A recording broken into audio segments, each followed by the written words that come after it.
The wind in Blackwood was not merely a weather pattern, it was a resident.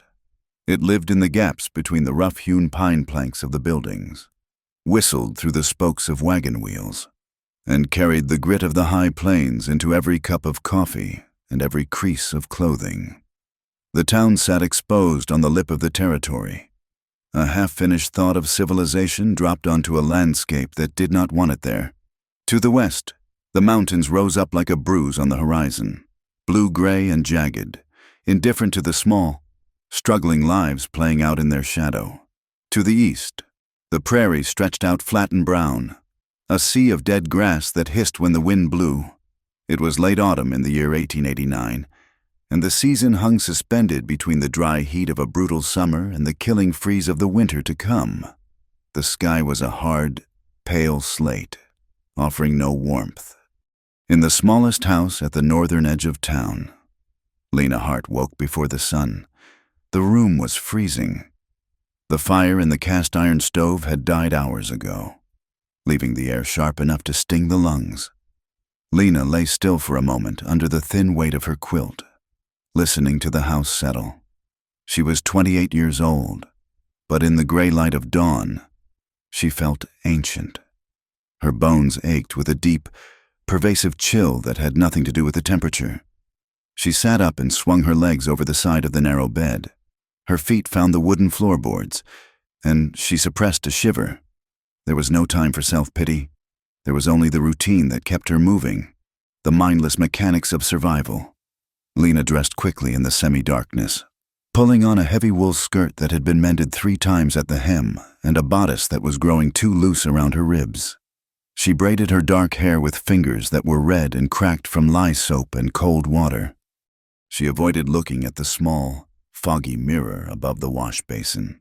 She knew what she would see: dark circles like bruises under eyes that were too wide, a mouth drawn tight by silence, and the ghost of a woman who used to smile. She moved to the kitchen, the main room of the small shack. The wood box was nearly empty. She counted the sticks. 4, enough to boil water for tea and maybe warm the room for an hour. After that, she would have to go out. She lit the stove with a careful hand, nursing the flame.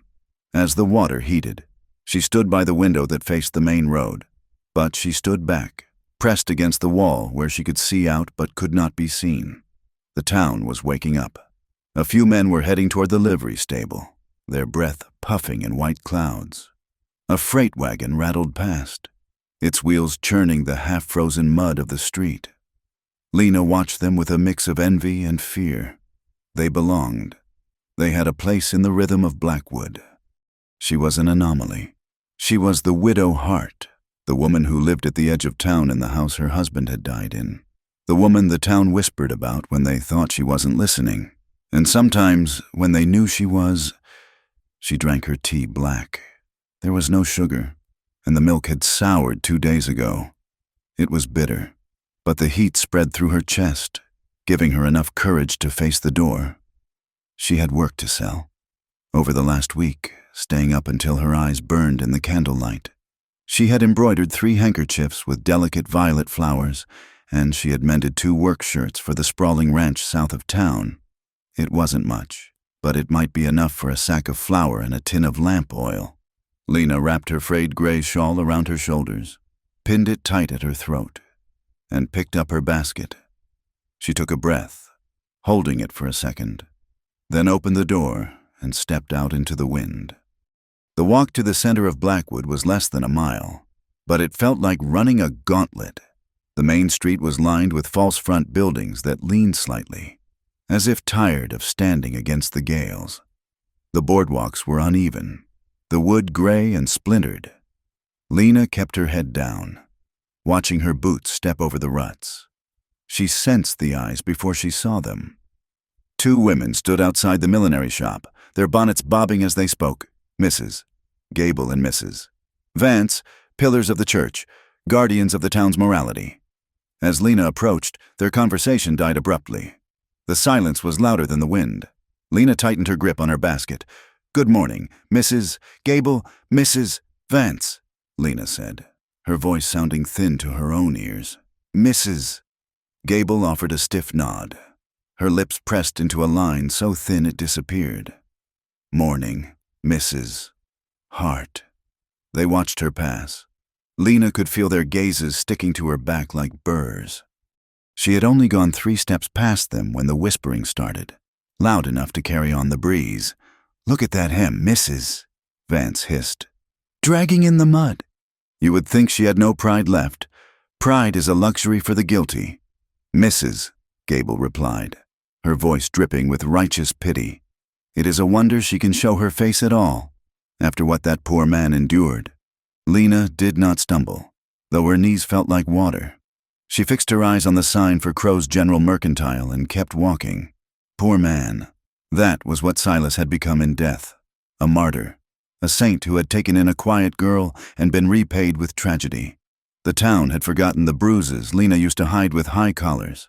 They had forgotten the days she didn't come to town at all because she couldn't walk without limping.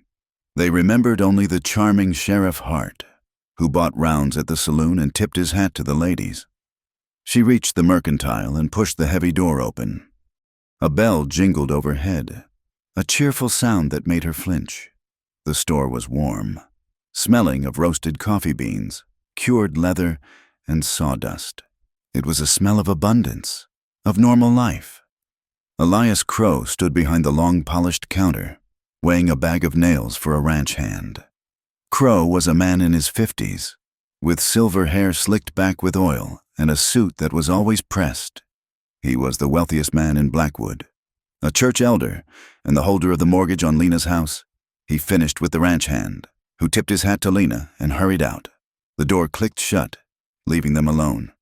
"Mrs. Hart," Crow said. His voice was smooth, like oil pouring over gravel. He wiped his hands on a rag and leaned on the counter. "We did not expect to see you today. I brought the mending, Mr. Crow," Lena said, placing the basket on the counter. "And the embroidery." Crow reached out and picked up one of the handkerchiefs. He examined it with slow, deliberate movements, turning it over to check the stitching. His fingers were thick, with manicured nails. Fine work, as always. He said, "But the market for luxuries is slim this time of year. Lena, the ranchers are tightening their belts for winter. I need flour," Lena said, trying to keep the desperation out of her voice. "And oil." Crow sighed, a sound of exaggerated regret. He placed the handkerchief back in the basket. "I can give you store credit, of course, but we must discuss the other matter. The first of the month has passed." "I know," Lena said. "I just need a little more time." The winter is hard on everyone," Crow interrupted softly. He leaned closer, his eyes pale blue and utterly cold. "I have been very patient. Lena, most men would have evicted you months ago. The bank would have taken the deed the day after the funeral." "I am trying," Lena whispered. Crow smiled, but it didn't reach his eyes. "I know you are. And I want to help you. I have told you before. I would be happy to take the house off your hands. It is falling down around your ears anyway. I would give you a fair price, enough to move on. Perhaps back east or somewhere else." "I have nowhere else to go," Lena said. "That house is all I have." Crow's gaze dropped from her eyes to her throat, then lower, lingering in a way that made Lena's skin crawl. "You are a young woman. Lena, you should not be buried alive in that shack. There are other ways to pay debts, other arrangements that could be made for a woman alone." The implication hung in the air, heavy and suffocating. Lena felt a flush of shame burn her cheeks. She understood exactly what he was offering, and exactly what it would cost. "I will have the money next month," she said, her voice trembling but firm. "Just take the mending, please." Crow stared at her for a long moment, his smile fading into a look of irritation. Very well. He tallied the value of the items in a ledger, scratching the pen across the paper with aggressive strokes. He gathered a small sack of flour and a bottle of oil and pushed them across the counter. "It is not enough to cover the interest." "Lena," he said, his voice dropping to a warning tone, "do not test my charity forever. Even Christian kindness has its limits." "Thank you," Lena mumbled. She grabbed the items and fled the store, the bell jingling mockingly behind her. The walk home was a blur. The wind had picked up, tearing at her shawl, stinging her eyes with dust. She didn't look at anyone. She just walked, clutching the flower to her chest like a shield, back in the safety of her house. She bolted the door and leaned against it, breathing hard. The silence of the house rushed in to meet her, but it wasn't empty. It was filled with him. She moved to the kitchen table and set down the flower. Her eyes drifted, against her will, to the narrow staircase that led to the loft bedroom. The wood on the third step was splintered. Flashback. It was 6 months ago. The storm had been raging outside, thunder shaking the very foundation of the house. Silas had come home late, stumbling, his badge pinned crookedly to his vest. He smelled of whiskey and stale smoke. "Where is my supper?" he had roared. His voice slurred. "It is cold." "Silas," Lena had said, shrinking back against the stove. "You said you would be home at 6. Don't you talk back to me. Woman," he had snarled. He crossed the room in 2 strides, grabbing her by the upper arm. His fingers dug in, bruising the flesh instantly. "You are ungrateful. That is what you are. A sullen, ungrateful bitch." He had dragged her toward the stairs. "I will teach you some respect." Lena had fought him. She had never fought him before, usually just curling into a ball and waiting for it to be over. But that night, something had snapped. She was tired of the fear. She was tired of the pain. No, she had screamed. She had shoved him. It wasn't a calculated move. It was a blind, frantic push with both hands against his chest. Silas had been off balance, the whiskey stealing his coordination.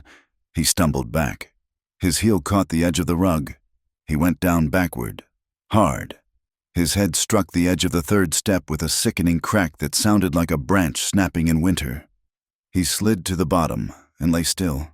His eyes were open, staring at the ceiling, glassy and surprised. Lena had stood there for an hour, shaking, waiting for him to get up and kill her, but he never moved. End flashback. Lena squeezed her eyes shut, pressing the heels of her hands into her sockets. The town whispered that she had murdered him, that she had poisoned him, or pushed him, or bewitched him. The coroner had called it an accidental fall. Sheriff Hart had been drunk. Everyone knew he liked to drink, though they never spoke of it now. But Lena knew the truth. She had put her hands on him. She had wanted him to stop. In that split second before he fell, she had hated him with a force that felt like sin. Did that make her a killer? She looked at her hands. They were trembling. "I don't know," she whispered to the empty room. "I don't know if I'm sorry." The guilt was a cold stone in her stomach. Not guilt for his death, but guilt for her relief. The mornings were quiet now. There were no heavy footsteps to fear, but the price of that silence was the crushing weight of isolation and the feeling that she was damned. The sun began to dip toward the mountains, painting the sky in bruises of purple and red. The wind did not die down. It sharpened, carrying the promise of a freezing night. At the south end of town, a rider appeared on the crest of the hill. He rode a bay horse that was caked in the dust of 3 territories. The animal's head hung low, tired, but its gait was steady. Caleb Ryder sat deep in the saddle, moving with the rhythm of the horse. He was a man who looked like he had been carved out of the landscape itself, rough, weathered, and enduring. He wore a canvas coat that had once been tan but was now the color of dirt, and a wide-brimmed hat pulled low over his eyes. A Winchester rifle sat in the scabbard under his leg, the stock worn smooth by handling.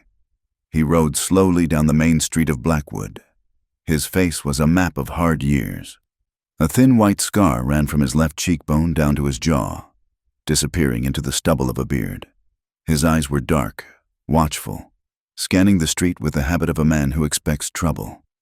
He didn't look at the people on the boardwalks, but he saw them. He saw the way they paused to assess him, checking the brand on his horse, the gun at his hip, the lack of a badge. He was a drifter, and in a town like this, a drifter was either a customer or a threat.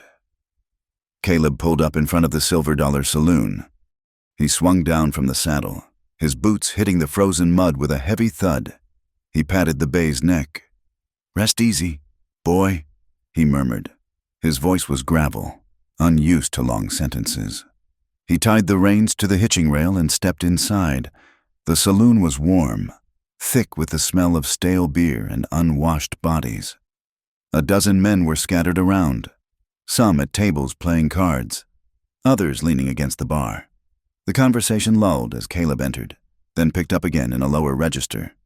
Caleb walked to the bar, his spurs chiming softly. "Whiskey," he said, "and information about work." The barkeep, a man with a handlebar mustache and a stained apron, poured a glass of amber liquid. "That depends on what you can do." "Stranger, I can ride," Caleb said. "I can handle stock.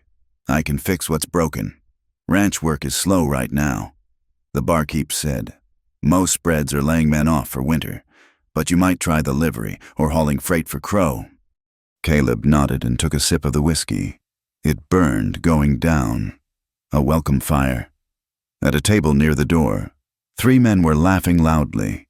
They were young, rough-looking types, stable hands or drift riders with money burning holes in their pockets. "I am telling you," one of them said, slamming his hand on the table. "I saw her today, walking like she is the Queen of Sheba." "You would think a woman who drove her husband to the grave would have the decency to look ashamed." "The widow Hart?" another man sneered. "She is not ashamed. She is probably looking for the next one. Though who would take her? She is cursed, or crazy. Crazy like a fox," the first man said. "She got rid of the sheriff, didn't she? Now she sits in that house all alone. I bet she gets lonely. Maybe she needs some company to warm her up."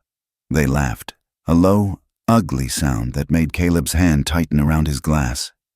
He didn't know who they were talking about. He didn't know this widow Hart, but he knew the tone. It was the sound of wolves circling a lame calf.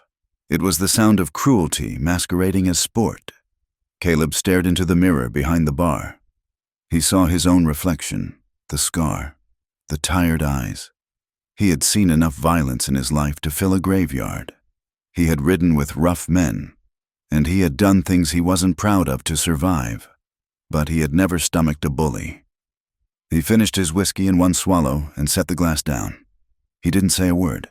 It wasn't his town, and it wasn't his fight, but the taste of the whiskey had turned sour in his mouth. Night fell over Blackwood like a heavy blanket. The temperature plummeted. The puddles in the street froze into jagged mirrors. In her house, Lena paced. The silence was unbearable tonight. The encounter with Crow, the whispers of the women, the memories of Silas. It all swirled in her head until she felt like she couldn't breathe. The walls felt like they were closing in. She needed to get out. She needed to speak to him, to make sure he was really dead, or perhaps to beg him to stop haunting her. She grabbed her shawl and wrapped it twice around her head and shoulders. She slipped out the back door, moving like a ghost toward the hill that rose behind the town. The cemetery was a bleak patch of ground enclosed by a falling-down picket fence. The wooden crosses were crooked, beaten by the wind. There were only a few headstones. Stone was expensive to haul this far west. Lena found Silas's grave. It was marked by a simple wooden cross. The name burned into the wood. The earth was still mounded slightly, the grass struggling to take root. She knelt in the dirt. The cold seeped instantly through her skirt, freezing her knees. The wind whipped her shawl, trying to tear it away. "Silas," she whispered. There was no answer, only the wind hissing through the dead weeds. "I went to the store today," she said, her voice trembling. "Crow wants the house. Everyone hates me. They look at me like I am a monster." She bowed her head, tears leaking from her eyes. They froze on her cheeks, stinging like cuts.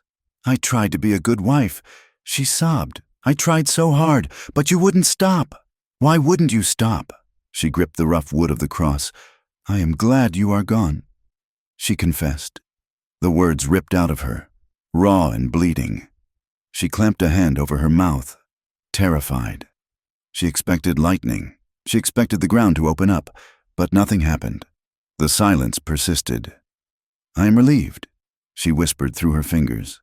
"And I hate myself for it. I feel filthy. I don't know how to live like this.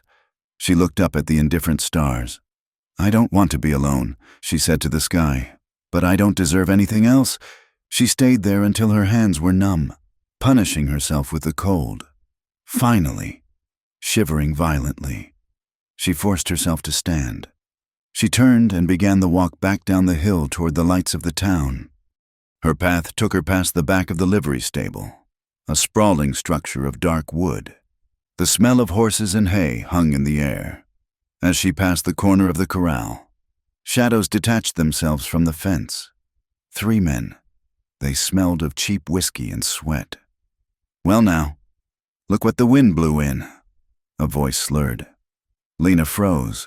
It was the men from the saloon. The one who spoke was tall and lanky, with a gap-toothed grin. "It is the widow," another said, stepping behind her to cut off her retreat. "Out for a midnight stroll? Visiting the hubby?" "Let me pass," Lena said, her voice shaking. "Now, don't be rude," the tall one said. He stepped closer, invading her space. "We were just talking about you, darling, thinking you must be awful cold in that big empty house." He reached out and grabbed her arm. His fingers were rough, digging into her flesh through the wool of her shawl. "Let go of me," Lena cried, pulling back. "She is a feisty one." The third man laughed. Maybe that is why Silas had to smack her around, had to tame her. Lena's heart hammered against her ribs like a trapped bird. The mention of Silas, the grip on her arm. It was the nightmare made flesh. This was it. This was her punishment for being glad he was dead. She opened her mouth to scream, but the fear choked her. It came out as a ragged gasp. The tall man reached out with his other hand and tipped her chin up, forcing her to look at him. His eyes were glassy and cruel. "You are too pretty to be a murderer," he whispered. "Why don't you show us how nice you can be? Please," Lena whimpered. "Please don't." One of the men grabbed her other arm. They were pinning her against the corral fence. The rough wood bit into her back. The world narrowed to the smell of alcohol and the terrifying heat of their bodies. "Hey!" The voice cut through the wind like a whip crack. It wasn't loud, but it carried a weight that froze the men in place. They turned. Caleb Ryder stepped out of the shadows of the livery barn. He had been bedding down his horse, intending to sleep in the hay to save money. He held a pitchfork in one hand, but he let it drop. Leaning it against the barn wall, he walked toward them, his boots crunching on the gravel. "Let the lady go," Caleb said. His voice was calm, almost conversational, but his hands were loose at his sides. "Ready," the tall man sneered, though he didn't let go of Lena. "Who are you? This is none of your business. Drifter." "Walk away," I said. "Let her go." Caleb stopped 5 feet from them. The tall man shoved Lena hard against the fence. "Stay there," he growled at her. He turned to face Caleb, puffing out his chest. "You want trouble? Scarface? You found it." He lunged at Caleb, swinging a wild, looping punch. Caleb didn't flinch. He stepped inside the swing with practiced ease, blocking the arm with his left forearm and driving his right fist into the man's solar plexus. The man doubled over with a wheeze, the air driven from his lungs. Caleb followed up with a sharp elbow to the back of the neck, sending the man face first into the dirt. The other 2 men hesitated, stunned by the speed of the violence. "Get him!" one shouted, reaching for a knife at his belt. Caleb moved. He kicked the knife hand before the blade cleared the sheath. The man howled, clutching his wrist. Caleb grabbed him by the collar and the belt, swinging him around and throwing him into the water trough. The ice broke with a crash, and the man sputtered, thrashing in the freezing water. The third man, seeing his friends decimated in seconds, fumbled for a pistol in his coat pocket. "Don't," Caleb warned. His voice dropped an octave. The man froze, the gun half drawn. He looked at Caleb's eyes. They were dark, devoid of fear, and promising absolute destruction. The man swallowed hard. He shoved the gun back into his pocket. You will regret this," he stammered. "Take your friends and go," Caleb said. The man in the dirt groaned and staggered to his feet, clutching his stomach. The one in the trough scrambled out, dripping and shivering. They glared at Caleb with hatred, muttering curses, but they backed away. "You are a dead man," The tall one spat. They turned and stumbled off into the darkness, their boots scuffing on the frozen ground. Caleb watched them go until they disappeared around the corner. Only then did he let the tension drain from his shoulders. He turned toward the fence. Lena was pressed against the wood. Her knees buckled, sliding down toward the ground. She was shaking so violently, her teeth chattered audibly. Her shawl had slipped down, exposing her neck to the biting wind. Caleb approached her slowly, hands visible, palms open. "Ma'am," he said gently. "They are gone." Lena couldn't speak. She was gasping for air, her chest heaving. The tears that had started at the grave were flowing freely now, hot tracks on her frozen skin. Caleb saw the terror in her eyes. He saw the way she flinched when he stepped closer. He stopped, keeping a respectful distance. He unbuttoned his canvas coat and took it off. The cold hit him through his flannel shirt, but he ignored it. He stepped forward and draped the heavy coat over her shoulders. "Here," he said. "It is not much, but it is warm." The weight of the coat settled on her. It smelled of horse, tobacco, and clean sweat. It smelled of safety. Lena grabbed the lapels with numb fingers, pulling it tight around her. She looked up at him. In the moonlight, his scar looked stark, a jagged line across his face, but his eyes were not cruel. They were filled with a quiet, weary concern. He wasn't from here. He didn't know her shame. He hadn't asked if she deserved it. He had just stopped it. The adrenaline crashed out of her, leaving her hollow and defenseless. The reality of the empty house waiting for her, the dark walk, the endless nights of fear, it all rose up like a tide. Lena started, her voice cracking. She looked at this stranger, this dangerous man who had saved her. She saw the hesitation in him, the way he was ready to walk away if she told him to. "I don't want to be alone tonight," she gasped. The words spilled out before she could check them. It was a plea, naked and desperate. It was the truth she had whispered to the grave, now spoken to a living man. Caleb went still. He looked at her, really looked at her. He saw the widow's weeds, the poverty in her mended clothes, the terror that went deeper than just a scuffle with drunks. He knew what the town would say if he was seen with her. He knew he should get on his horse and ride, but he remembered the sound of the men in the saloon. He remembered the feeling of being hunted. He nodded, a slow, solemn movement. "Can you walk?" he asked. Lena nodded, wiping her face with the sleeve of his coat. "Yes, come on then," Caleb said. "I will walk you home." He didn't offer his arm. He sensed she couldn't handle being touched right now. He stood beside her, a solid wall against the wind. "Where do you live?" he asked. "The last house," Lena whispered. "At the edge of town." Caleb adjusted his hat. "Lead the way, ma'am." They began to walk.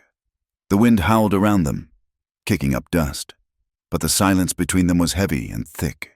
It wasn't the silence of emptiness. It was the silence of a pact made in the dark, a fragile agreement between two broken people trying to survive the night. The door to Lena's house rattled in its frame as Caleb pushed it shut against the wind. The silence that followed was abrupt and heavy, a stark contrast to the howling chaos outside. The darkness inside was total, save for the faint gray rectangle of the frosted window. The air here was colder than the street, a stillness that seeped into the marrow. "Stay there," Caleb said, his voice low in the dark. "I will strike a light."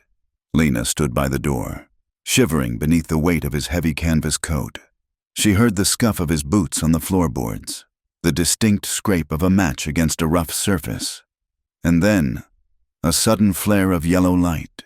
The smell of sulfur and burning cedar filled the small room. Caleb cupped the flame to the wick of a kerosene lamp on the table. The light bloomed, casting long, jumping shadows against the walls. He turned to look at her. The house was terrified in its sparsity. There was a table with two mismatched chairs, a stove that looked cold as a tombstone, and a narrow shelf with a few plates. The floor was swept clean, not a speck of dust, but the neatness only highlighted the poverty. It was a house stripped of comfort, holding its breath. "Let us get that stove going," Caleb said. He moved with a heavy grace, his spurs clinking softly. He knelt before the iron stove. Opening the grate, he found the wood box and frowned at the few meager sticks remaining. He reached into his pocket and pulled out a small penknife, shaving kindling from one of the logs with precise, practiced movements. Lena watched him, unable to move. Her body was still vibrating with the aftershocks of the attack. She watched his hands, large, scarred, covered in the grime of the trail, handling the wood with a strange delicacy. Within minutes, a fire was crackling. The sound was the most comforting thing Lena had heard in months. Caleb stood up, dusting his hands on his trousers. "Sit down, ma'am," he said, "before you fall down." Lena moved to the table and sank into one of the chairs. She pulled his coat tighter around her, burying her nose in the collar. It smelled of horse sweat, tobacco, and rain. A scent so masculine and grounded it made her head spin. Caleb found the kettle and the water bucket. He didn't ask where things were. He just looked until he found them, moving through her kitchen as if he had a right to be there. He set the water to boil and then turned to face her. He took off his hat, revealing hair flattened by the brim, dark and shaggy. "I am Caleb Ryder," he said. "I am Lena." She whispered, "Lena Hart." "I know," he said. He didn't say how he knew. He didn't mention the men in the saloon or the whispers on the street. He pulled the other chair out and sat opposite her, keeping the table between them like a shield. The kettle began to sing. Caleb rose to pour the water into 2 chipped mugs he found on the shelf. He set one in front of her. "Wrap your hands around that," he instructed. Lena did. The heat seared her palms, painful and good. She stared into the dark liquid. "Thank you," she said, her voice barely audible. For stopping them." Caleb took a sip of his own water. There was no tea left in the jar, though he didn't comment on it. "Men like that are like coyotes," he said. "They only bite when they outnumber you." "Why did you help me?" Lena asked. She looked up, her eyes red-rimmed and searching. "Everyone else just looks away. Or they watch." Caleb ran a thumb along the rim of his mug. His knuckles were swollen and red from the fight. "I don't hold with hurting women," he said simply. "Doesn't matter who they are, or what people say they are." Lena flinched. "You heard them. Then, what they say?" Caleb looked at the candle flame flickering between them. "I heard talk. Words are cheap. They say I killed him," Lena blurted out. The words came rushing up from her chest. "Unbidden. They say I am cursed, that I drove him to it because I was cold, because I didn't make him happy." She stopped, horrified. Why was she telling him this? He was a drifter, a stranger with a gun and a scar that looked like it had been carved by a knife. But the silence in the room wasn't judging her. It was just waiting. "He was the sheriff," she continued, speaking to the table. "He was a hero to them. They didn't see him when the door was closed. They didn't see the way he would change when the whiskey took him." She took a shaky breath. "I used to hide the bruises with flour," she said. "If you pack it on thick enough, it looks like pale skin." Caleb remained motionless. He didn't look away, and he didn't offer empty pity. He just listened, his dark eyes fixed on her face, witnessing her confession. "Tonight," Lena whispered, tears leaking from her eyes again. "At the grave, I told him I was glad he was dead. That is why those men found me. I was out there telling a dead man that I was happy he was rotting." She covered her face with her hands. "I am going to hell. I know I am." Caleb set his mug down with a soft thud. "I have seen hell, Mrs. Hart," he said quietly. "It is not a woman standing over a grave telling the truth." Lena lowered her hands. "Hell is a canyon in Arizona with no water and Apache waiting in the rocks," Caleb said, his voice devoid of emotion. "Hell is a barn burning with horses inside it. Hell is what you carry when you have done things you can't undo. Being relieved that your pain is over, that is not hell. That is just survival." Lena stared at him. He spoke of violence as if it were a neighbor he knew well. "You have done things?" she asked. "Things you can't undo?" Caleb looked down at his hands. He flexed his right hand, wincing slightly as the bruised skin tightened. "I have," he said. "I rode for a rancher down in the New Mexico territory. It was a range war, barbed wire and water rights. We did what we were paid to do. He didn't elaborate. He didn't need to. The set of his jaw and the shadow in his eyes told the story of gunfire and empty saddles. "Why did you leave?" Lena asked. Caleb shrugged, a small movement of one shoulder. "I got tired of being the one they pointed at when things went wrong. A man gets a reputation, and pretty soon the reputation walks into the room 5 minutes before he does. I thought maybe up here, the air might be cleaner." He looked around the meager kitchen. "Seems the wind blows just as dirty here, though." A silence fell between them. But it wasn't the terrified silence of before. It was a shared quiet, a recognition of matching scars. Lena felt a strange sensation in her chest, a loosening of the knot that had been tied there for months. He was dangerous, yes, but he was dangerous to the world, not to her. The heat of the stove began to fill the room, warring with the drafts. Lena's eyelids felt heavy, weighted with the exhaustion of adrenaline leaving her body. She took a sip of the hot water, pretending it was tea. "You should go," she murmured, her head drooping. "If they find you here, let them find me." Caleb said, "I am not leaving you alone in this house tonight, not with that door latch as flimsy as it is. I have no money to pay you," Lena said drowsily. "I didn't ask for money," Caleb replied. Lena rested her cheek against her hand. Her eyes drifted shut. The candle flame danced behind her eyelids. She meant to stay awake. She meant to keep watch. But the warmth of the stove and the steady, rhythmic breathing of the man across the table pulled her down. For the first time in a year, she wasn't listening for the sound of boots on the stairs. She fell asleep, slumped in the chair, her breathing evening out into a soft rhythm. Caleb watched her for a long time, in sleep. The lines of worry on her forehead smoothed out. She looked younger, softer, and heartbreakingly fragile. She was like a bird that had been beaten against a window pane until it stopped trying to fly. He stood up slowly, careful not to scrape his chair. He walked around the table and looked down at her. He didn't know what he was doing. He was a man who moved on. That was his rule. You stop, you get trapped, you get trapped, you die. But he couldn't leave her in the chair. He bent down and slid one arm under her knees and the other behind her back. She stirred slightly but didn't wake. She was light, too light. It made anger flare in his gut again. Anger at the town, at the dead husband, at the God who let this happen. He carried her to the narrow bed in the corner of the room. He laid her down as if she were made of glass. He pulled the patchwork quilt up to her chin, tucking it in around her shoulders. He stood there for a moment, his hand hovering near her hair, then pulled it back. He turned away and blew out the candle. Caleb didn't take the other chair.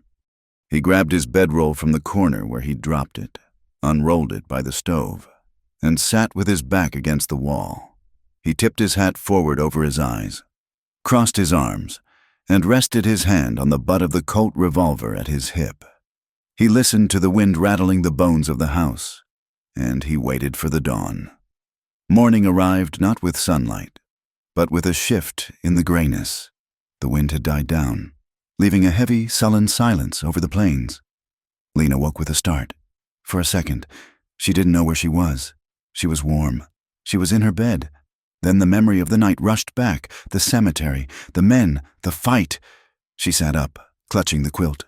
Caleb was sitting on the floor by the stove. He was awake, holding a cup of coffee. He had evidently found her hidden stash of beans and kindled the fire again.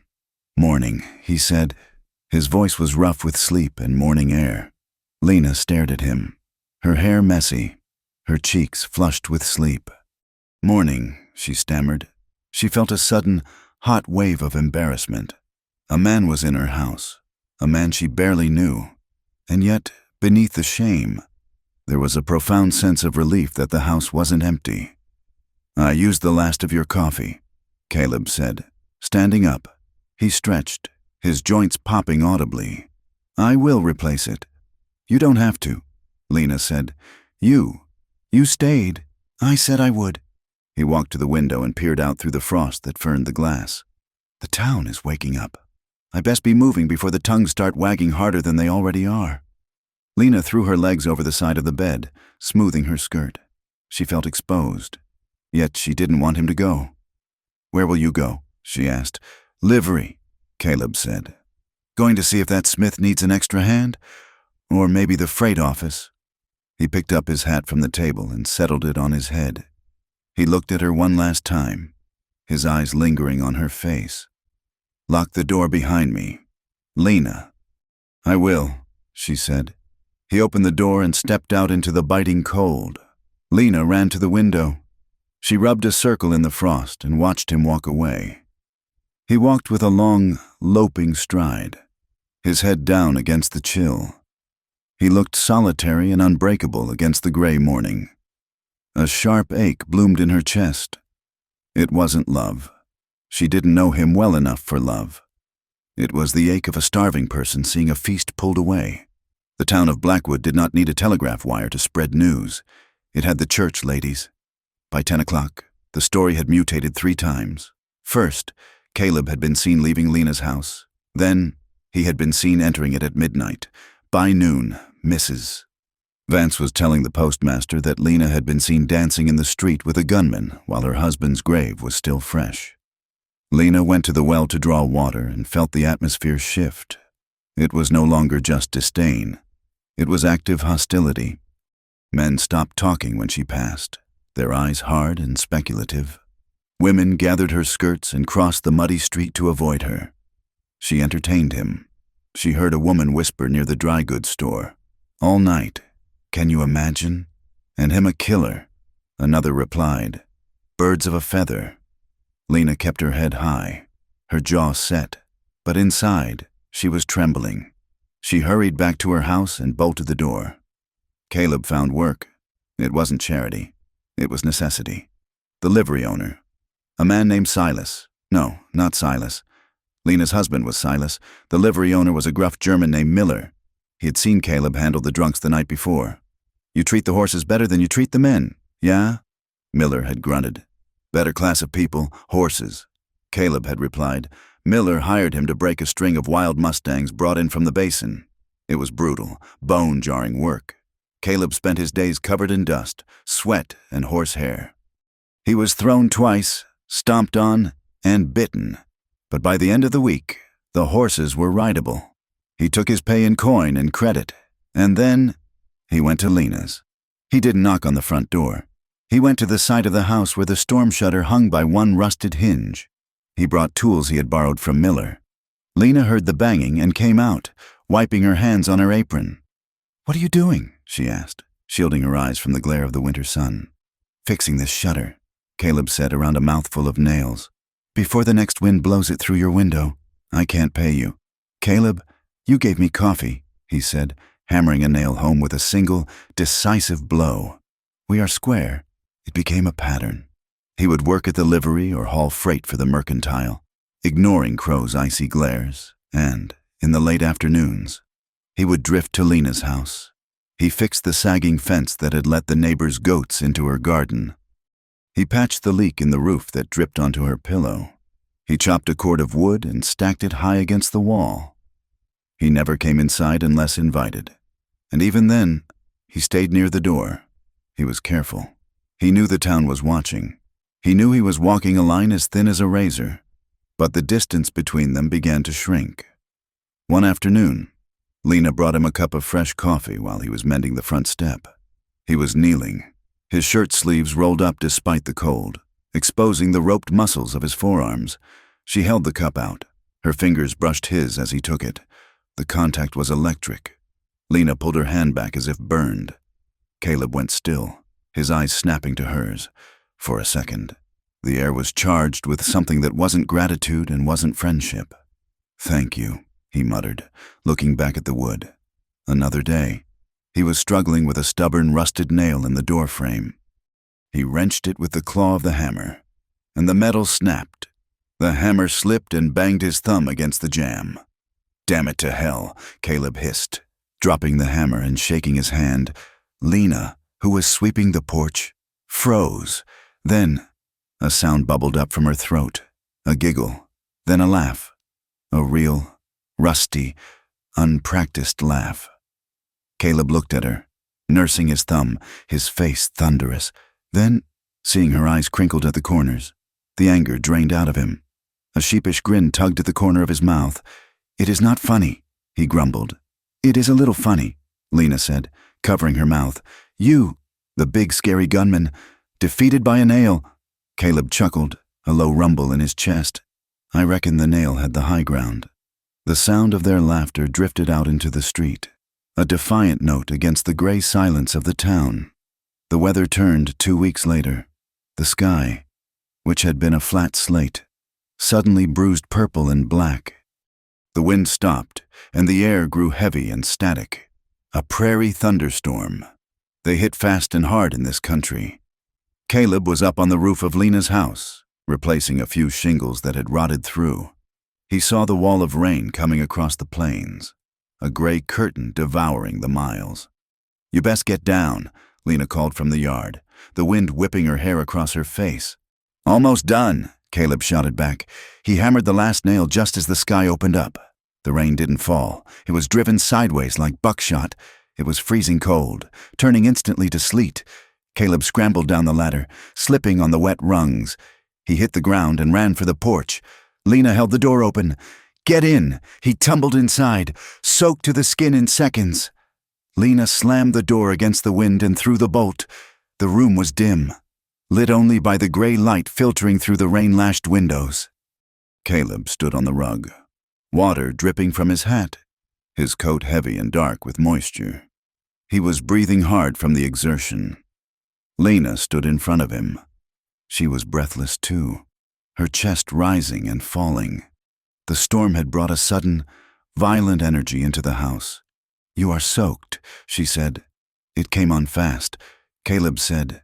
He took off his hat, water running down his face, tracing the line of his scar. He looked at her. She was close, too close. He could smell the soap on her skin, beneath the smell of the rain. Lena looked up at him. The house felt suddenly very small. The air between them was thick, heavy with the pressure of the storm and something else. She saw the way his wet shirt clung to his chest. She saw the dark intensity in his eyes. She remembered the touch of his hand on hers. She remembered the way he had carried her to bed. A heat rose in her, starting in her stomach and flushing up her neck. It was desire, sharp and sudden, but it was terrified desire. She had only known a man's touch as something to be endured or feared. She didn't know what to do with this wanting. Caleb saw the flush on her cheeks. He saw her pupils dilate. His body reacted instantly, a tightening in his gut. He wanted to reach out. He wanted to wipe the rain from his face and pull her against him. But he saw the fear there too, the shadow of Silas. He stepped back. The movement was small, but it broke the circuit. I should dry off," he said, his voice rough. Lena blinked, as if waking up. Yes, of course, I will get a towel." She turned and hurried to the cupboard, her hands shaking as she pulled out a rough cotton towel. She handed it to him without looking him in the eye. Night brought no relief. The storm intensified. Thunder rolled across the plains like artillery fire, shaking the floorboards. Lightning flashed, illuminating the room in stark, white bursts. Lena sat in the rocking chair by the stove, her arms wrapped around herself. Every crack of thunder made her jump. Flashback, the door slamming, the shout, the sound of a belt buckle hitting the floor. End flashback. Caleb sat at the table, cleaning his Winchester. He had taken it apart, oiling the springs and levers. It was something to do with his hands. He watched Lena out of the corner of his eye. He saw the way she flinched. He saw the terror in her eyes with every flash of light. It wasn't just the storm. It was the memory of noise and violence. A massive crack of thunder split the air directly overhead. The house groaned. Lena gave a sharp cry and slid from the chair to the floor, covering her head with her arms, curling into a ball. "No," she whimpered. "No, please." Caleb dropped the rag. He crossed the room in 3 strides. He didn't touch her immediately. He sat down on the floor beside her. He put his back against the wall and extended his legs. "Lena," he said. His voice was under the thunder, deep and steady. "You are safe. It is just noise. Lena was shaking, rocking back and forth. I can't, she sobbed. I can't take it. Caleb reached out and took her hand. His grip was firm, anchoring. Come here. Lena looked at him, her eyes wide and wild. She hesitated, then scrambled toward him, moving on her knees. She collapsed against his side, burying her face in the damp flannel of his shirt. Caleb put his arm around her. He pulled her tight against his ribs. He could feel her heart hammering against him like a trapped bird. Breathe, he murmured against her hair. Just breathe. I have got you. He held her. He didn't stroke her hair or caress her back. He just held her, a solid, unmoving presence. He let her borrow his strength. Lena squeezed her eyes shut. She focused on the smell of him. Gun oil, rain, and warm skin. She focused on the steady rise and fall of his chest. Gradually, the terror began to recede, replaced by something else. Safety. She had never felt safe in a man's arms. Silas's embrace had always been possessive, a prelude to a demand. This was different. This was shelter. She shifted slightly, pressing closer. Her hand moved up his chest, clutching his shirt. She felt the hard muscle underneath. The sensation was dizzying. The warmth of him seemed to seep into her cold bones. A fierce, terrifying hunger woke up inside her. She wanted to crawl inside his skin. She wanted to stay here forever. Caleb felt her shift. He felt the soft weight of her breast against his side. He closed his eyes, his jaw tightening. Every instinct in his body was screaming at him. He was a man who had been alone for a long time. The scent of her, the heat of her, was intoxicating. He wanted to kiss the top of her head. He wanted to turn her face up to his, but he couldn't. Not now. Not when she was scared. Not when she was vulnerable. It would be taking advantage. It would be what Silas would have done. He tightened his grip on her shoulder, his fingers digging in slightly. It was a warning to himself, not her. Stay still, he thought. Just stay still. They sat there for an hour, tangled together on the floor while the storm raged outside. It was the most intimate moment of Lena's life. The thunder eventually rolled east, fading into a distant rumble. The rain slowed to a steady drummer on the roof. Lena lifted her head. Her neck was stiff. She realized where she was, curled against Caleb Ryder on her kitchen floor. She pulled back slowly. Caleb let his arm fall away instantly.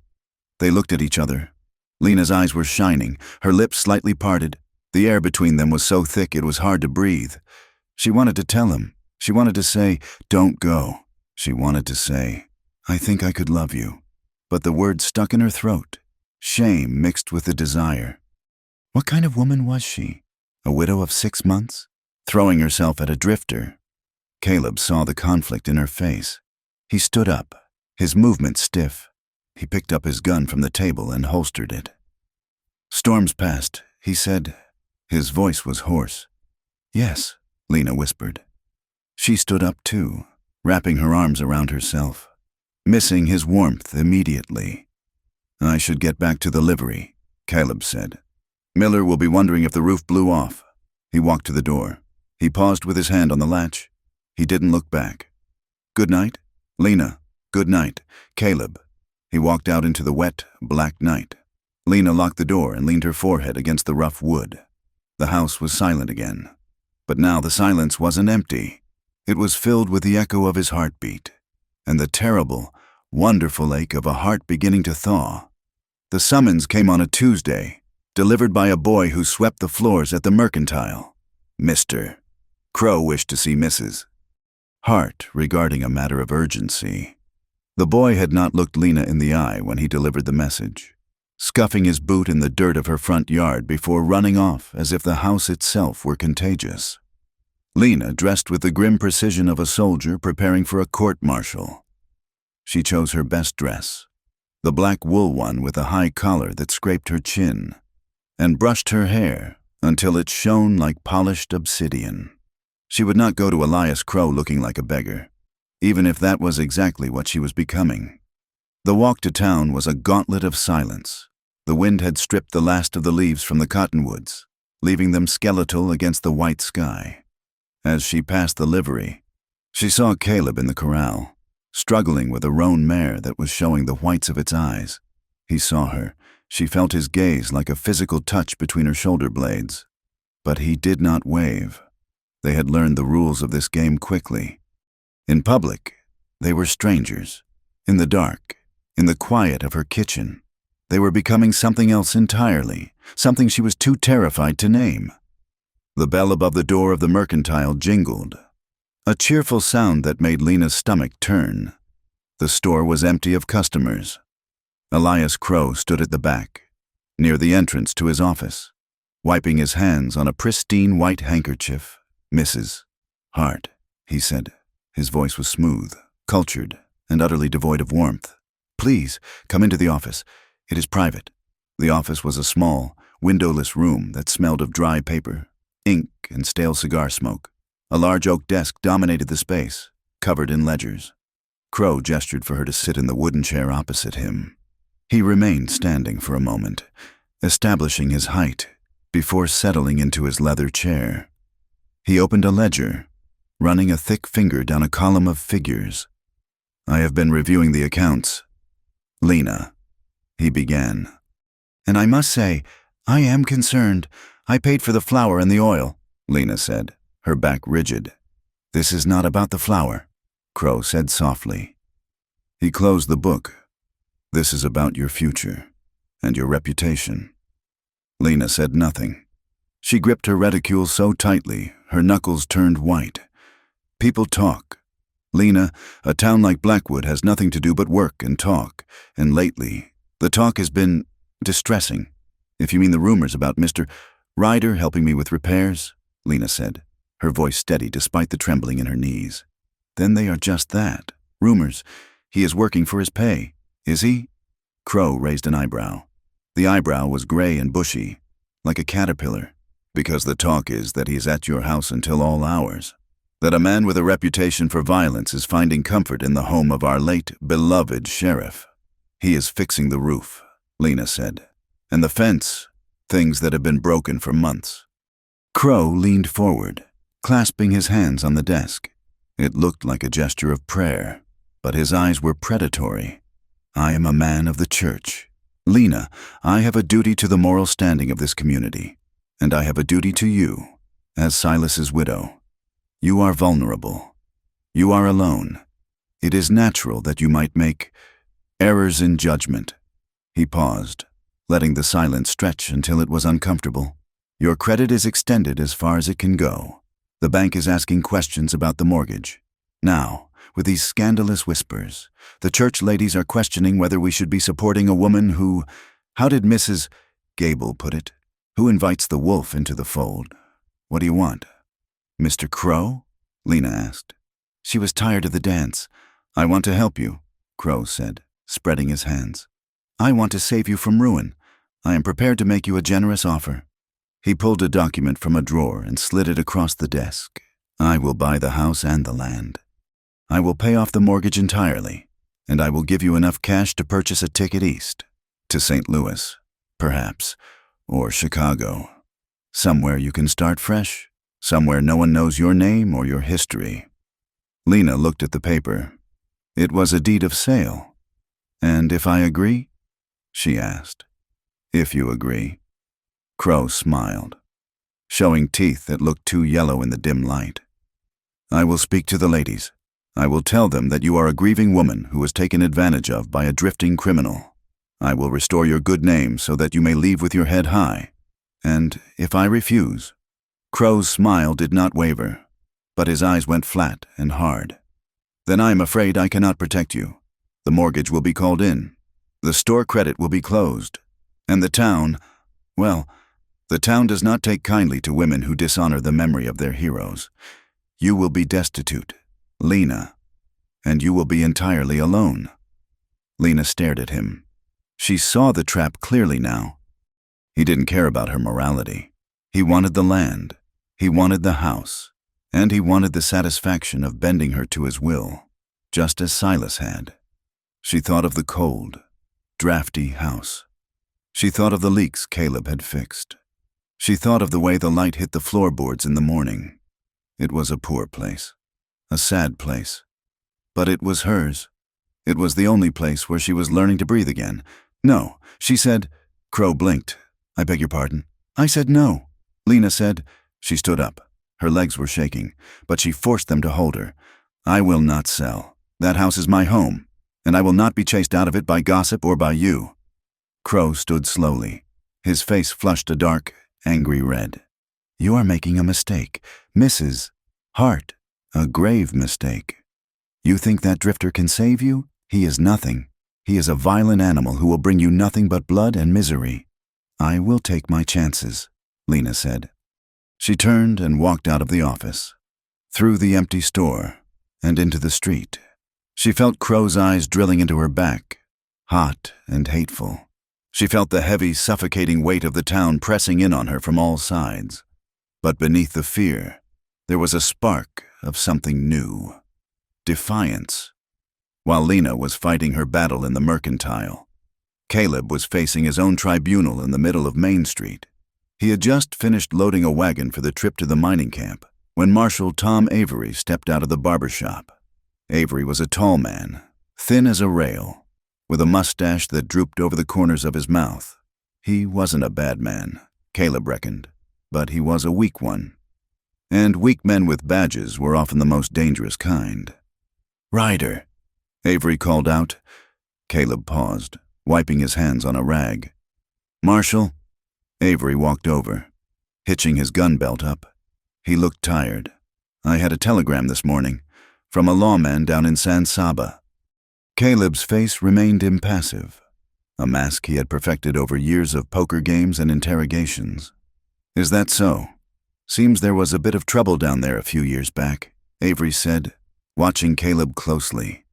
A range war, some cattle rustling, 2 men dead in a dispute over water rights.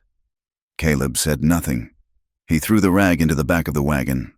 The telegram says they are looking for a man named Caleb. Fits your description. Scar and all. Says he rode for the Double Bar Ranch. Says he was handy with a pistol. I have ridden for a lot of ranches, Caleb said evenly. And I have seen a lot of trouble. That doesn't mean I started it. Avery sighed. He took a pouch of tobacco from his pocket and began to roll a cigarette. I believe you. Ryder, you have kept your nose clean here. Mostly. That business with the drunks. Well, they had it coming, but that doesn't matter. He licked the paper and sealed the cigarette. Crow is pushing me, he said quietly. He wants you gone. He says you are a menace. And now, with this telegram, if anything happens in this town, anything at all, I'm going to have to look at you first. You understand? I understand, Caleb said. You are a scapegoat waiting to happen. Son, Avery said, lighting a match on his boot heel. And the widow Hart. She is a lightning rod. You two together, you are building a fire in a powder magazine. Caleb looked at the marshal.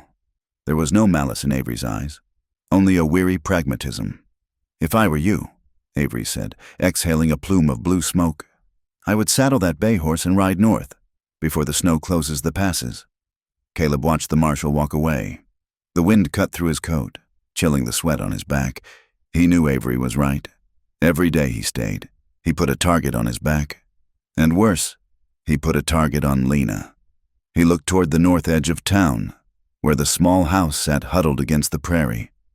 He thought of the way Lena looked when she poured coffee, her hands steady but her eyes sad.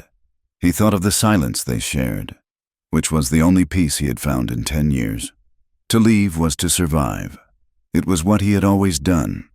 But the thought of riding away, of leaving her to the wolves like Crow and the whispers of the church ladies, made his stomach twist with a sickness that had nothing to do with fear. That evening, the wind howled around the eaves of Lena's house like a lost soul demanding entry. Inside, the stove was hot, casting a small circle of warmth against the encroaching dark. Supper was simple, a stew made from potatoes, onions, and a piece of salt pork Caleb had bought. Served with bread that was 2 days old. They ate at the small table, the candle flickering between them. For a long time, they spoke of safe things. Caleb talked about the roan mare and how she had finally taken the bit without fighting. Lena talked about the embroidery she was doing for Mrs. Miller, the only woman in town who still met her eyes, but the events of the day hung over them, heavy and undeniable. The silence that usually comforted them felt charged, pressurized. "Crow wants to buy the house," Lena said suddenly. She put her spoon down. She hadn't eaten much.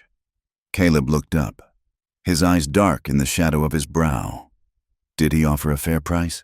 "He offered me a ticket out of town," Lena said. "He said he would save my reputation if I left. He threatened to ruin me if I stayed." Caleb's hand tightened on his spoon until his knuckles turned white. "He is a small man with a big shadow," he growled. "He is right. Though, isn't he?" Lena asked. Her voice was thin. "I am ruined. The way they look at me. They look at you because they are small," Caleb said, "because they need someone to look down on to feel tall." "It is not just that," Lena whispered. She looked at the candle flame. "It is Silas." "They think I killed him. Did you?" Caleb asked. It was the first time he had asked it directly. The question hung in the air, stripping away the pretense. Lena looked at him. She saw no judgment in his face, only a desire for the truth. "He was charming, she said." Her voice was distant, as if she were telling a story about someone else. "When he first came to town, he was handsome, and he had that badge. He made me feel safe. My father had just passed, and I was so scared of being alone." She traced the grain of the wood on the table, but the charm was a coat he took off at the door. She continued. "He was jealous. He didn't like me talking to the store clerks. Then he didn't like me looking at them. Then he didn't like me leaving the house at all. He said it was because he loved me. He said God wanted a wife to be pure." She looked up, her eyes wet. "He used God like a whip. Caleb. He would quote scripture while he twisted my arm behind my back. He would pray for my soul while he locked me in the cellar." Caleb sat motionless, a statue carved from granite, but his eyes were burning. "That night," Lena said, her voice dropping to a whisper, "he was drunk. He was always meaner when he was drunk. He started shouting about the butcher. He said I had smiled at him. He grabbed me by the hair. He was dragging me to the stairs. He said he was going to teach me a lesson I would never forget." A tear spilled over and ran down her cheek. "I pushed him," she said. "I didn't think. I just wanted him to let go. I shoved him with everything I had." She closed her eyes, replaying the horror. "He fell. He hit his head, and I stood there. Caleb, I stood at the top of the stairs, and I watched him bleed. And I didn't run for the doctor. I didn't pray. I just waited. I waited until he stopped moving." She opened her eyes, staring into Caleb's. "I don't know if it was an accident. I don't know if I wanted him to die. And that is what eats me alive. That is why I can't sleep." The room was silent, save for the pop of the wood in the stove. Lena waited for him to look away, to see the monster she felt she was. Caleb didn't look away. He reached for the coffee pot and poured more into his cup. His hand was steady. "My brother's name was Jacob," he said. Lena blinked, the shift catching her off guard. "He was 19. Caleb said, "I was 22. We had a claim in the valley. Good water, grass up to your stirrups. A rancher named Sterling wanted it. He offered us money, but it was our land. Our father is buried there. So we said no." He took a sip of the black coffee. "One night, Sterling's men came. They didn't come to talk. They set fire to the barn. Jacob was inside, trying to get the horses out. I was in the cabin. I came out shooting." Caleb's voice went flat, detached. The smoke was thick. I couldn't see. I heard Jacob screaming. Then the roof came down. He looked at his hands, spread flat on the table. The scars on his knuckles stood out white against the tanned skin. "I tracked them," he said. "It took me 3 days. I found them in a saloon in Santa Fe. 2 of them. I didn't ask for the sheriff. I didn't ask for a judge. I walked in, and I put 2 bullets in each of them." He looked up at Lena. "The law called it murder. Said I didn't have proof they set the fire. Sterling had money, and money buys the law. So I ran. I have been running for 8 years. There is still a bounty in some counties. $500 for the man who killed Sterling's boys. He leaned forward slightly. I don't know if what I did was justice or revenge. Lena, I don't know if God cares about the difference, but I know what it feels like to be pushed until you break. And I know that standing over a man who hurt you doesn't make you evil. It makes you human. The air in the kitchen felt thick, heavy with the weight of their confessions. They had stripped themselves bare. There were no more secrets, no more polite fictions. They were two people standing in the wreckage of their lives, looking at each other through the smoke. Lena looked at his face, the scar that marred his cheek, the lines of exhaustion around his eyes, the mouth that was usually set in a hard line but was now softened by shared pain. She didn't see a killer. She saw a man who had carried a mountain of grief for a decade and had never let it turn him cruel. She reached out. It was a slow, tentative movement. Her hand trembled as it crossed the space between them. Her fingertips brushed the back of his hand, touching the rough, scarred skin of his knuckles. The contact was like a lightning strike. Caleb flinched, his muscles seizing. He looked down at her hand, pale and small against his weathered skin. His first instinct was to pull away. He was dangerous. He was a man with a bounty. He was the reason the town was turning on her. He would only hurt her. He started to withdraw his hand. I shouldn't, he rasped. No, Lena said. She stood up, her chair scraping loudly on the floor. She moved around the table. She didn't stop until she was standing right beside him. She looked down at him, her eyes wide and dark and terrified, but determined. Everyone leaves, she whispered. Everyone I have ever loved has either died or turned on me. Don't leave, Caleb, please. She stepped closer, her skirt brushing against his leg. I am so lonely, she admitted, the words breaking on a sob. I am so tired of being cold. Caleb looked up at her. He saw the desperation in her face, but he also saw the fire. He saw a woman who had survived hell and was still standing. He stood up. He towered over her, blocking the candlelight. Lena, he said, his voice rough with emotion. I am not a good man. I have nothing to give you but trouble. I don't want a good man, Lena said. I want you. She reached up and cupped his face with both hands. Her palms were cool against his heated skin. She traced the line of his scar with her thumb. Caleb stopped breathing. He felt himself shattering. The walls he had built around himself, the walls of stoicism, of distance, of solitude, crumbled into dust. He made a low sound in his throat, a sound of surrender. He lowered his head. Their lips met. It wasn't like the kisses in the dime novels. It wasn't graceful or polite. It was a collision. It was frantic and clumsy and overwhelmed with grief. Lena clung to him, her fingers tangling in the hair at the nape of his neck. She kissed him with all the words she hadn't been able to say. The fear, the relief, the anger, the need. Caleb's arms went around her, pulling her against him with a force that knocked the breath out of her.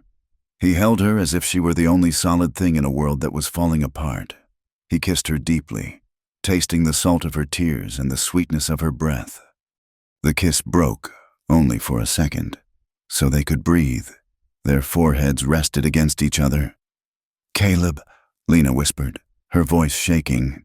I am here, he groaned. I am here. He swept her up into his arms. It was the second time he had carried her, but this time she wasn't asleep. She wrapped her legs around his waist, burying her face in his neck. He carried her to the bed. The room spun around them. The night that followed was not a storm, but a sanctuary. Outside, the wind screamed and the world remained cruel.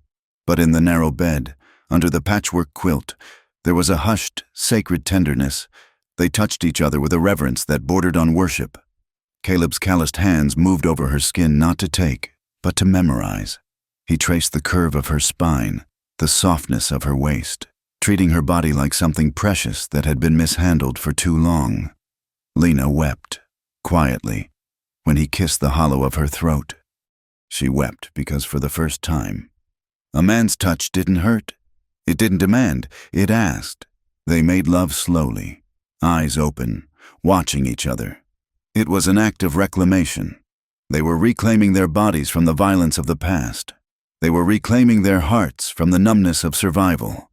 When the storm of sensation finally crested and broke, leaving them breathless and tangled in the sheets, they didn't pull apart. Caleb held her against his chest, his chin resting on the top of her head. Lena listened to the steady, strong beat of his heart and finally, felt warm. The morning sun was cruel.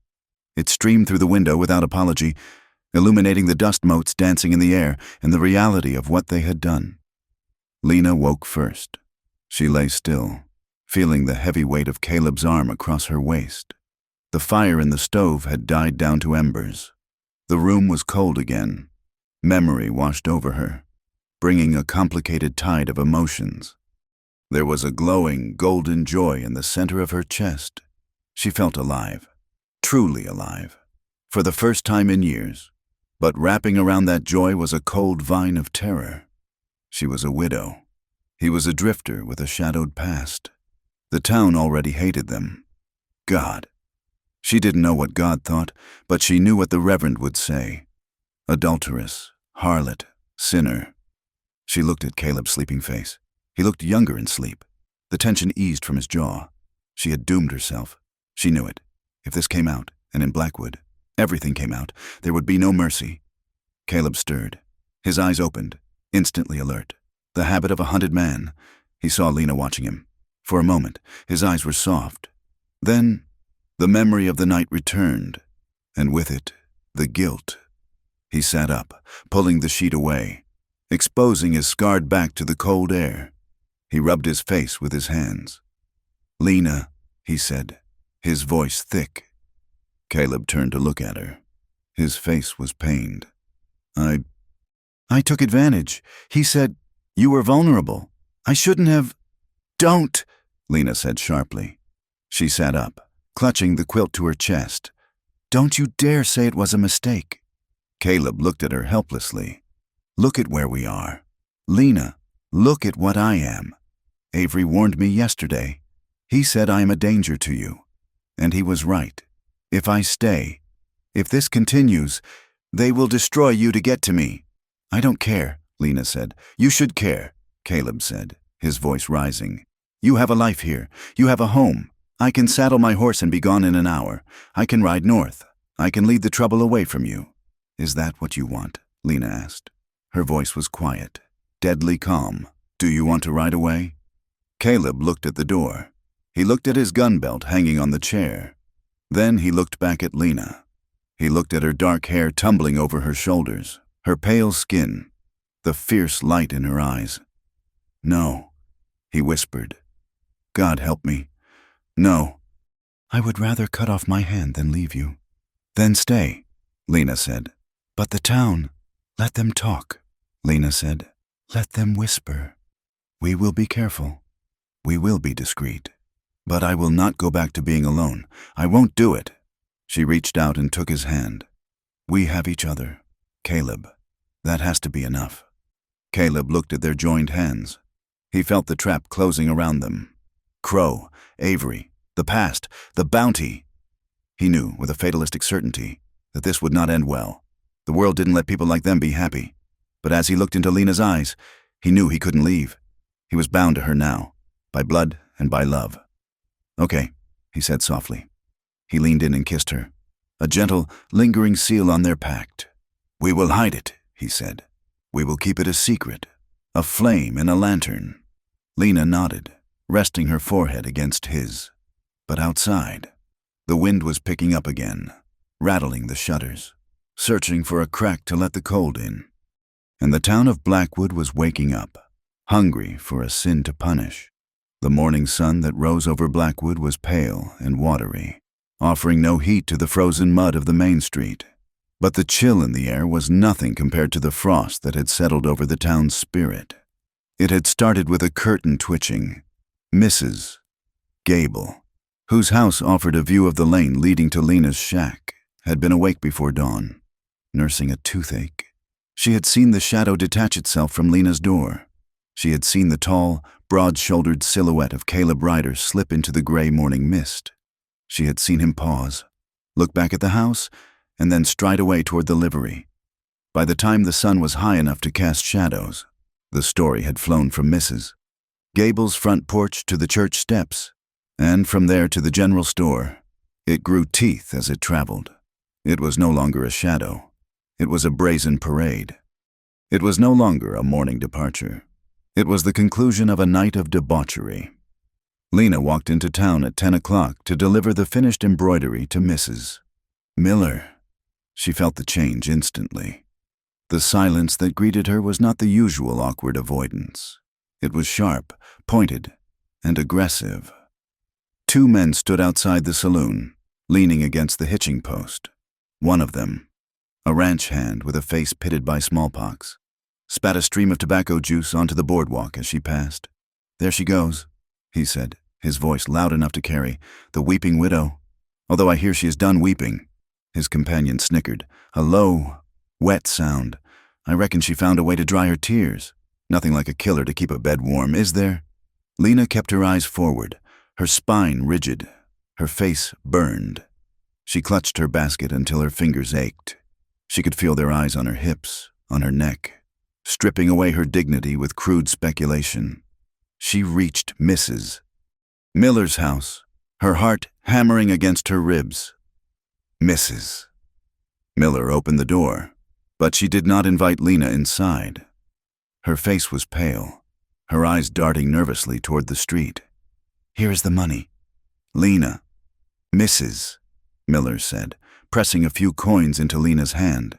Her voice was a hushed whisper. "You best go, Mrs. Miller?"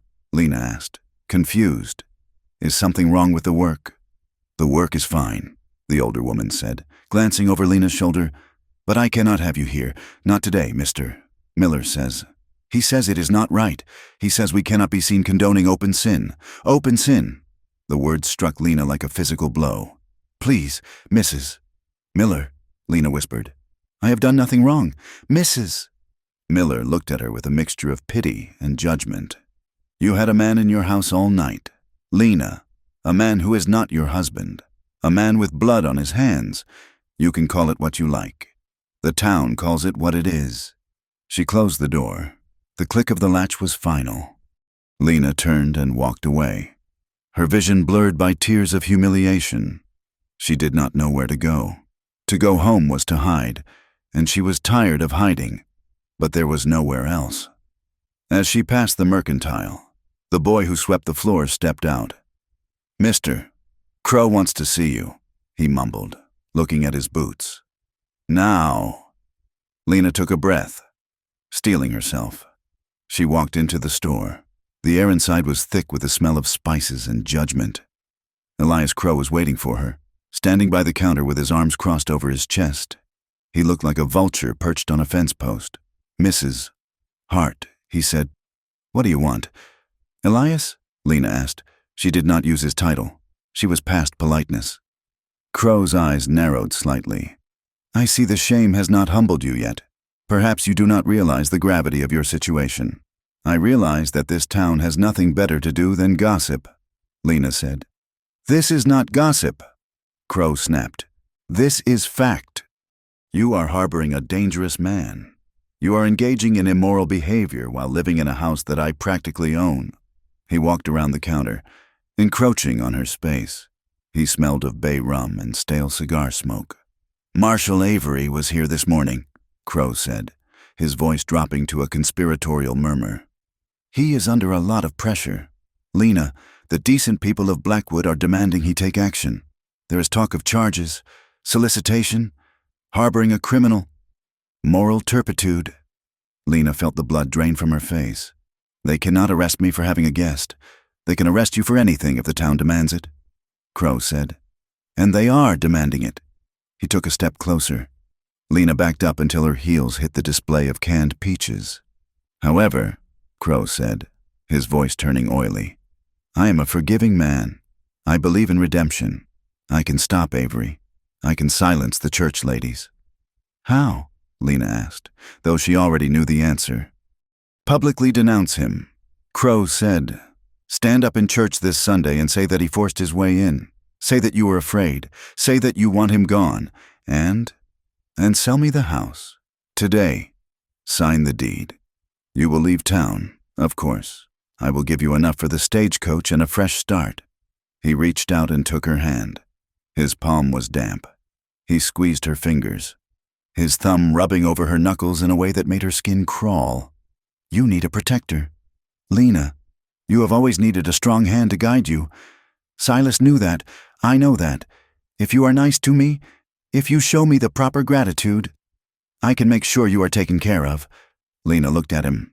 She looked at the greed in his eyes, the lust he barely bothered to hide. She realized, with a sudden, crystal clarity, that he was not trying to save her. He was trying to own her. He was exactly like Silas. To men like them, she was not a person. She was livestock. She was something to be broken, corralled, and used.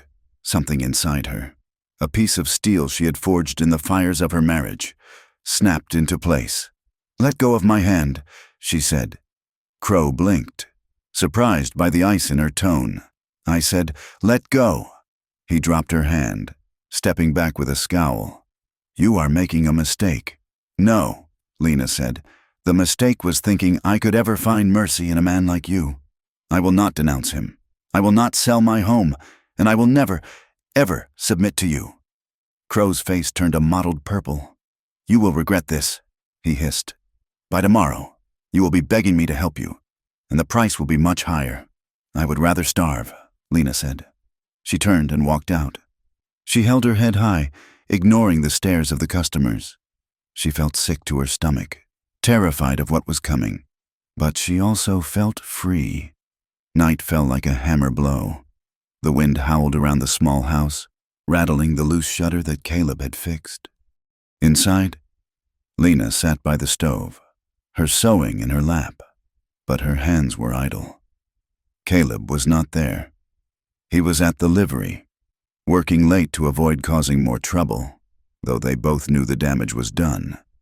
Crash! The sound of shattering glass exploded in the room. A rock the size of a fist flew through the front window, spraying shards across the floor.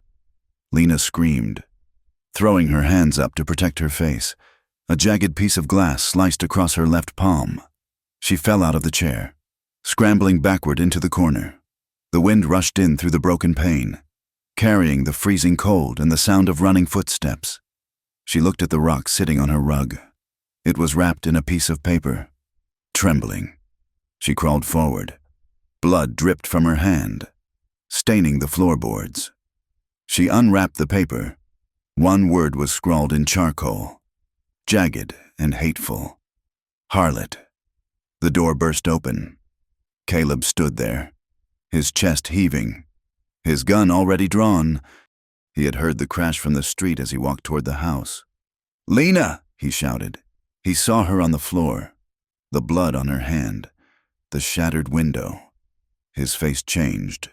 The worry vanished, replaced by a mask of pure, terrifying rage. His eyes went black. He holstered the gun and turned back toward the door, his movements sharp and lethal. "I am going to kill them," he said. His voice was a low growl, vibrating with violence. "I saw them running. I can catch them." "No!" Lena cried. She scrambled up, ignoring the pain in her hand. She ran to him and grabbed his arm. He was vibrating with tension, his muscles hard as iron. "Caleb, stop! You cannot! They threw a rock at you!" He snarled, looking down at her. "You are bleeding. If you go out there and hurt them, you give them exactly what they want," Lena begged, pulling on his sleeve. "Crow said you were a dangerous animal. If you shoot a town boy, they will hang you. And they will say I deserved everything." Caleb looked at the darkness outside. He wanted to tear the world apart. He wanted to make them pay for every tear she had cried. The old instinct, the gunman's instinct, screamed at him to finish it. But he looked at Lena. She was pale, terrified, her blood smearing on his coat sleeve. She wasn't asking him to fight. She was asking him to survive. He let out a breath that was half a roar. He slammed the door shut and threw the bolt. "Let me see your hand," he said roughly. He led her to the table. He found a clean rag and a bottle of whiskey. He poured the alcohol over the cut. Lena hissed in pain, tears springing to her eyes, but she didn't pull away. Caleb wrapped her hand with gentle precision. His own hands were shaking, not from fear, but from the effort of holding back his rage. They won't stop. Lena, he said quietly, this is just the start. I know, she whispered. Then we have to decide. Do we fight or do we run? I don't know, she said. I just don't want to be alone. The decision was taken out of their hands the next morning. The sun was barely over the horizon when the sound of horses filled the street. Lena and Caleb were drinking coffee, the broken window stuffed with an old blanket. Caleb stood up and moved to the side of the window, peering out through a crack. It is Avery, he said. And he brought friends. Marshal Tom Avery sat on his horse outside the gate. Behind him were 4 men, deputies, or just hired guns. It was hard to tell. They carried rifles resting on their saddles. "Rider!" Avery shouted. "Come out! Keep your hands where I can see them!" Caleb looked at Lena. "Stay inside," he said. He opened the door and stepped out onto the porch. He did not wear his gun belt. He held his hands out to his sides, palms open. "Morning, Marshal," Caleb said. "You brought a lot of company for a social call." "This isn't social." "Rider," Avery said. He looked uncomfortable, shifting in his saddle. "I got another telegram from the circuit judge." "Is that right?" Caleb asked. "Seems that warrant for the questioning in San Saba is more serious than we thought. They are saying it wasn't self-defense. They are saying it was cold-blooded murder." "We both know that is a lie," Caleb said calmly. "Crow bought that telegram just like he buys everything else in this town." "It doesn't matter what I know," Avery said, his voice hardening. "It matters what the paper says. I have a duty to uphold the law." He leaned forward, resting his hands on the saddle horn. "I am giving you a choice. Rider, because I think you are a decent man who got a bad hand. You can pack your gear and ride out. Be gone by sundown. If you are still within the town limits when the sun hits the mountains, I will arrest you, and if you resist, these boys will shoot you down." "And Lena?" Caleb asked. "Mrs. Hart stays here," Avery said. "This is between you and the law. She has nothing to do with it. Crow will eat her alive if I leave." Caleb said. "That is not my business," Avery said. "Sundown. Rider. Do not make me kill you." He turned his horse and rode away. The posse followed, casting dark looks at the house. Caleb stood on the porch for a long time. Then he turned and went back inside. Lena was standing by the stove. She had heard every word. "You have to go," she said. Her voice was dull, lifeless. Caleb looked at her. He saw the resignation in her eyes. She was already mourning him. She was already preparing to be abandoned. "I am not leaving you," he said. "You heard him. Caleb, if you stay, they will kill you, or they will lock you up and send you back to San Saba to hang. You can't fight the whole town. I can take you with me," Caleb said. Lena laughed, a bitter, jagged sound. "Where? Into the winter. I have no horse. I have no money. I would slow you down. You would be caught in a day." "So that is it?" Caleb asked, his voice rising. "You want me to just ride away? You want me to leave you to Crow? I want you to live," Lena shouted. Tears streamed down her face. "Go, Caleb, please! Just go, before I beg you to stay and get you killed." She turned her back on him, wrapping her arms around herself. Caleb stared at her back. He felt a tearing sensation in his chest. Every logical part of his brain told him she was right. He was a survivor. He knew when to cut his losses. He knew when to run. But then he looked at the room. He looked at the chair where she had sat while he fixed the roof. He looked at the bed where they had found solace. He looked at the woman who had looked at his scars and called them beautiful. He crossed the room in 2 strides. He grabbed her shoulders and spun her around. "No," he said. He gripped her arms, his fingers digging in. "I am not Silas," he said fiercely. "I am not going to own you, and I am not going to abandon you. We are in this together. You said you didn't want to be alone. Well, neither do I. "But we can't stay," Lena sobbed. "Then we leave," Caleb said. "Together." "We can't outrun them," Lena said. "Not with a wagon, not with me." "We don't run," Caleb said. "We hide." He looked toward the window, toward the distant peaks. "There is a line cabin," he said, "up in the high foothills, about a day's ride north. It belongs to the Double O Ranch, but they don't use it in winter. It is rough, and it is cold, and it is hard to get to. Avery won't look there. He will think I headed for the border." Lena looked at him. She saw the desperation in his eyes, but also the determination. "It will be hard." "Lena," he said, "it will be freezing. We might starve, but we will be together." Lena looked at the house. It was her prison. It was the place where her husband had beaten her and where the town had shamed her. She looked at Caleb. He was her risk. He was her danger. But he was also her only hope. "Okay," she whispered. "Okay," Caleb said. They moved with the frantic energy of the condemned. There was no time for sentimentality. Caleb went to the livery to get his horse and, using the last of his coin, bought a scrawny, stubborn pack mule from a stable hand who didn't ask questions. Lena packed her life into 2 canvas sacks. She took her warmest clothes, the wool dress, a heavy coat, thick stockings. She took the quilt from the bed. She took her sewing kit, knowing it was the only way she could make money if they ever found another town. She took her small Bible, not because she was sure God was listening, but because it had been her mother's. She left the furniture. She left the china plates. She left the ghosts of Silas and the life she was supposed to have. Dusk was falling when Caleb brought the horses to the back of the house. The sky was the color of a bruised plum. The wind was cutting like a knife, carrying the scent of snow. Lena stepped out onto the porch. She locked the door behind her, though she didn't know why. She dropped the key into the dirt. Caleb boosted her up onto his bay horse. The saddle was big and hard. "I will walk for now," Caleb said, taking the reins. "We need to save the horse's strength." He tied the mule's lead rope to the saddle horn. He looked up at her. "Ready?" he asked. "No," Lena said honestly. "But I am going." They moved out, sticking to the alleys in the shadows. They slipped out of Blackwood like ghosts, leaving the lights of the town behind them. The transition from town to wild was abrupt and brutal.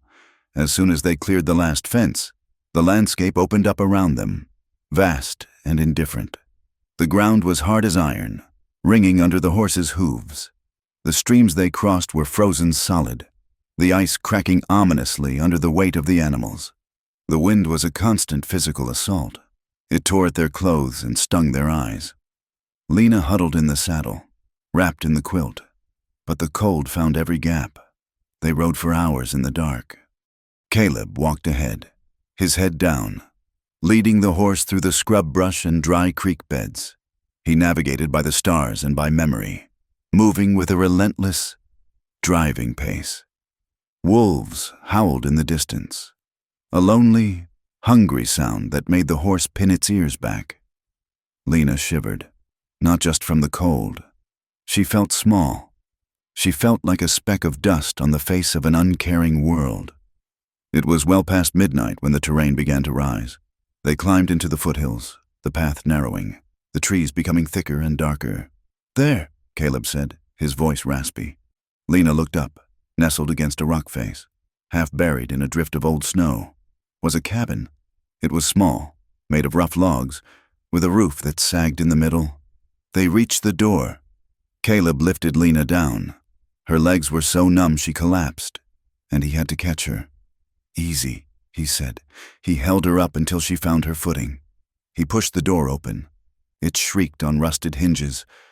The inside smelled of dust, rat droppings, and old wood smoke. It was freezing, darker than the night outside. "Stay here," Caleb said. He brought in the lantern and lit it. The light revealed a single room. There was a rusted stove in the corner, a table with 3 legs, and a wooden bunk built into the wall with a straw mattress that looked like a nest for vermin. "It is not a palace," Caleb said grimly. "It is better than a cell," Lena said, her teeth chattering. Survival took over. There was no time to rest.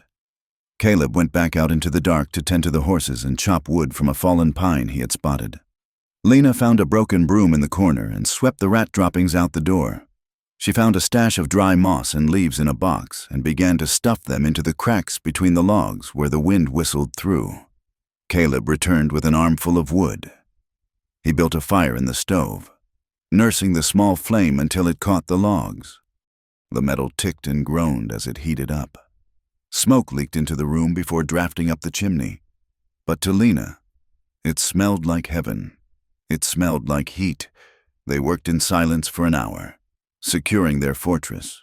When the room was finally warm enough that they could see their breath only faintly, they collapsed. Caleb spread the bedroll and the quilt on the floor in front of the stove. The straw mattress was too filthy to risk. They sat down, leaning against each other, exhausted to the point of pain. "Here," Caleb said. He handed her a piece of dried beef and a canteen of water.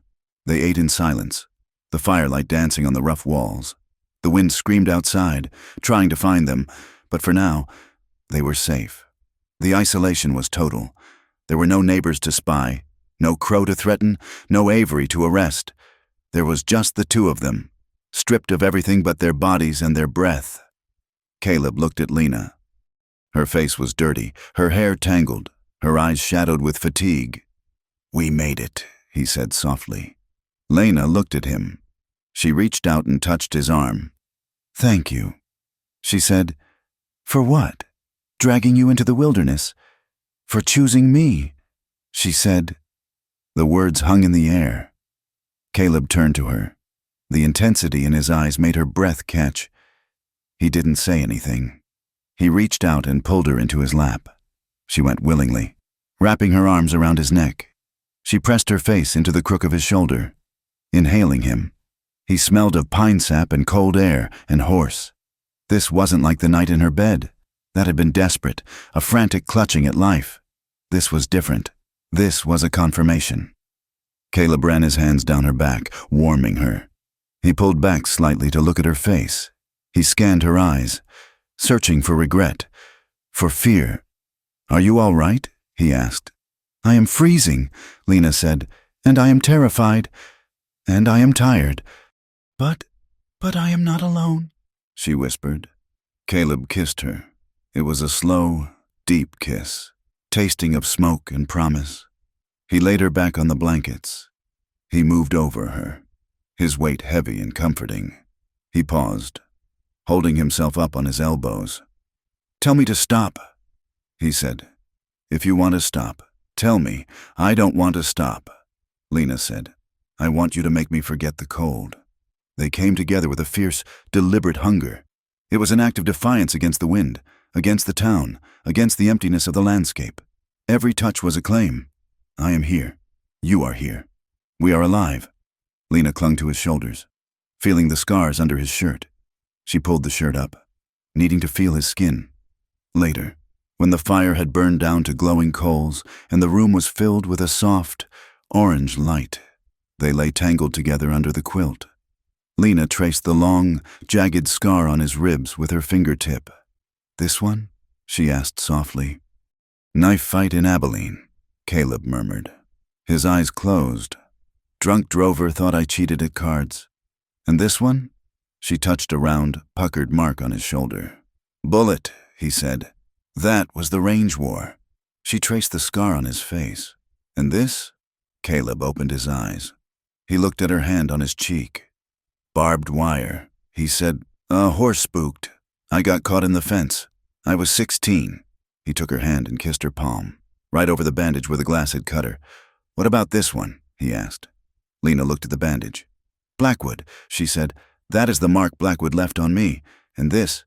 He touched a faint, old bruise on her upper arm. "Yellowing now. Silas," she whispered. Caleb kissed the bruise. "It is gone now," he said. "He can't touch you here." They lay in silence for a while, listening to the coyotes calling to each other in the dark. "Do you think we can survive?" Lena asked. Caleb pulled the quilt tighter around her. "I don't know," he admitted.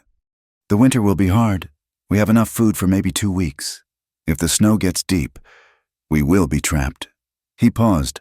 But I know a place. Further west. Over the pass. There is a valley. It is small, but the grass is good. No one claims it. If we can make it through the winter, we could go there. A valley? Lena asked. Just dirt and sky. Caleb said, but it would be ours. We could build a cabin, a real one, with windows that don't break. Lena closed her eyes, imagining it. A cabin in a valley, a garden, a life where she didn't have to hide. It sounds like a dream. She said, maybe, Caleb said, but dreams are all we have got right now. He kissed her forehead. Go to sleep, Lena. I will keep the fire going. Lena drifted off, her head on his chest, lulled by the rhythm of his breathing. Outside, the snow began to fall, piling up against the door, sealing them in. The land was indifferent to their struggle. It would freeze them if it could. But inside the small, drafty cabin, the fire held back the dark. And for the first time in her life, Lena Hart was not afraid of the morning. The flour sack was not just empty. It was a mockery. Lena shook it over the table, but only a fine white dust drifted down, settling into the cracks of the wood like snow. It was the 10th day in the line cabin, and the reality of their exile had settled in as hard as the frost on the window pane. We are out, Lena said, her voice flat. She folded the sack with careful, deliberate movements, smoothing the canvas as if neatness could conjure food. Caleb stood by the stove, feeding the last of the split pine into the firebox. He looked thinner. The sharp angles of his face were more pronounced, his cheekbones casting shadows that made his scar look like a canyon. He had been giving her the larger portion of the beans and the dried beef, claiming he wasn't hungry. But the way his eyes lingered on the empty skillet told a different story. The snow has stopped, Caleb said, looking toward the door. The wind has shifted to the south. The pass will be clear enough to ride. We have to go back, Lena said. It wasn't a question. Caleb nodded.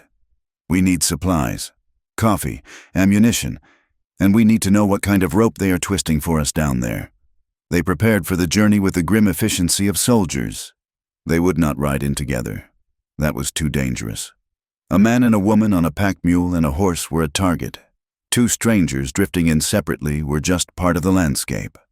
I will take the mule and circle round the east ridge, Caleb instructed, checking the load in his Winchester. I will tie up behind the livery. You ride the bay. Go to Mrs. Miller's.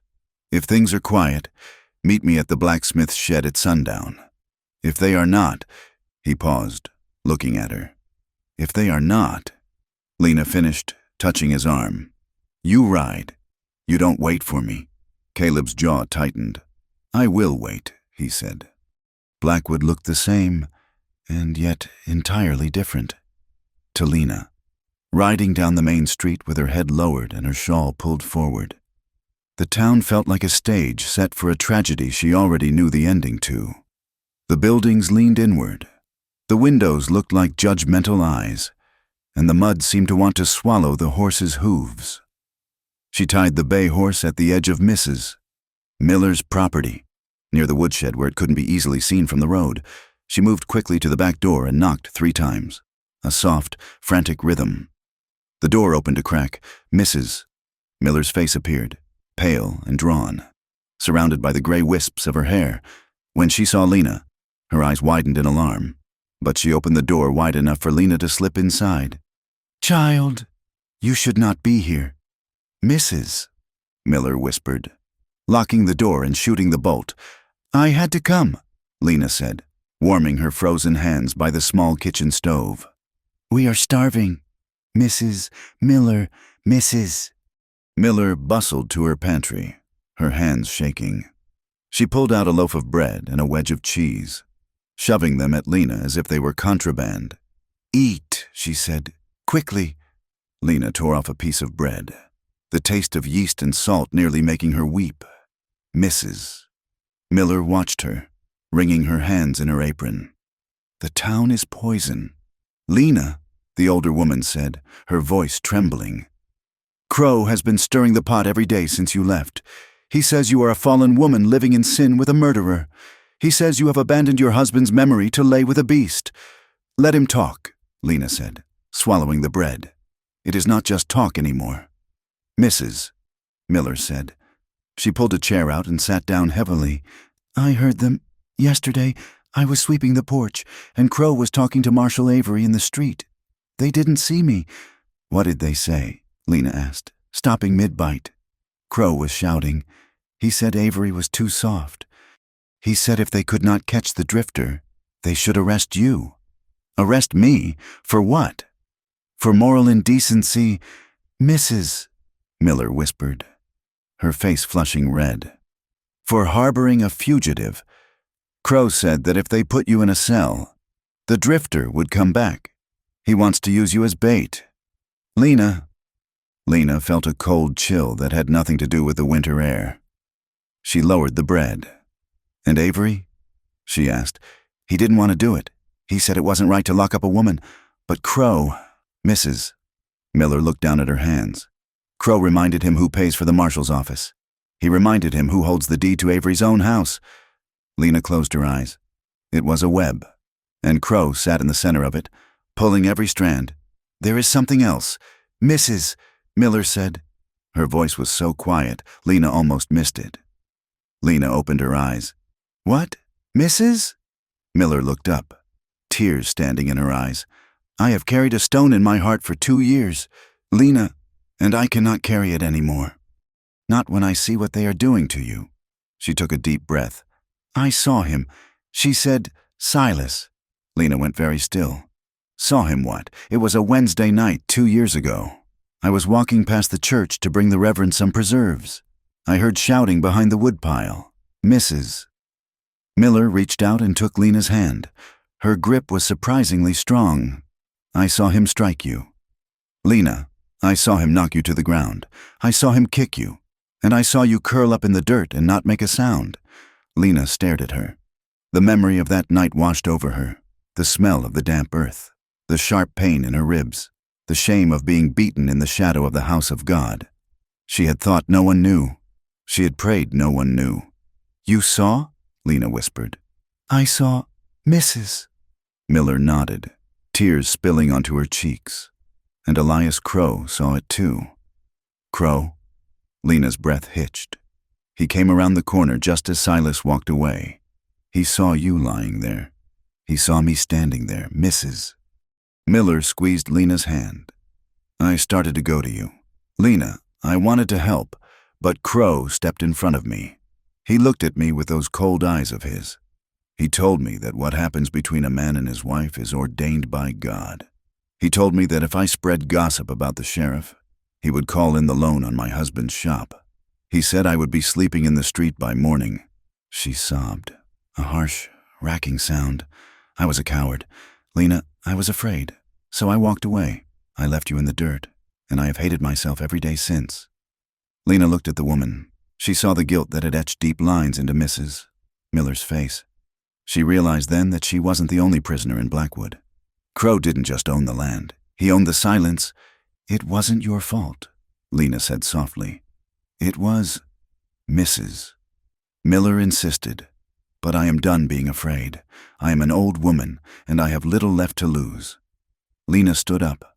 Her fear was gone, replaced by a cold, hard clarity. I need to find Caleb, she said. While Lena was learning the secrets of the past, Caleb was learning the dangers of the present. He had tied the mule in a thicket of scrub oak a mile out of town and walked in on foot.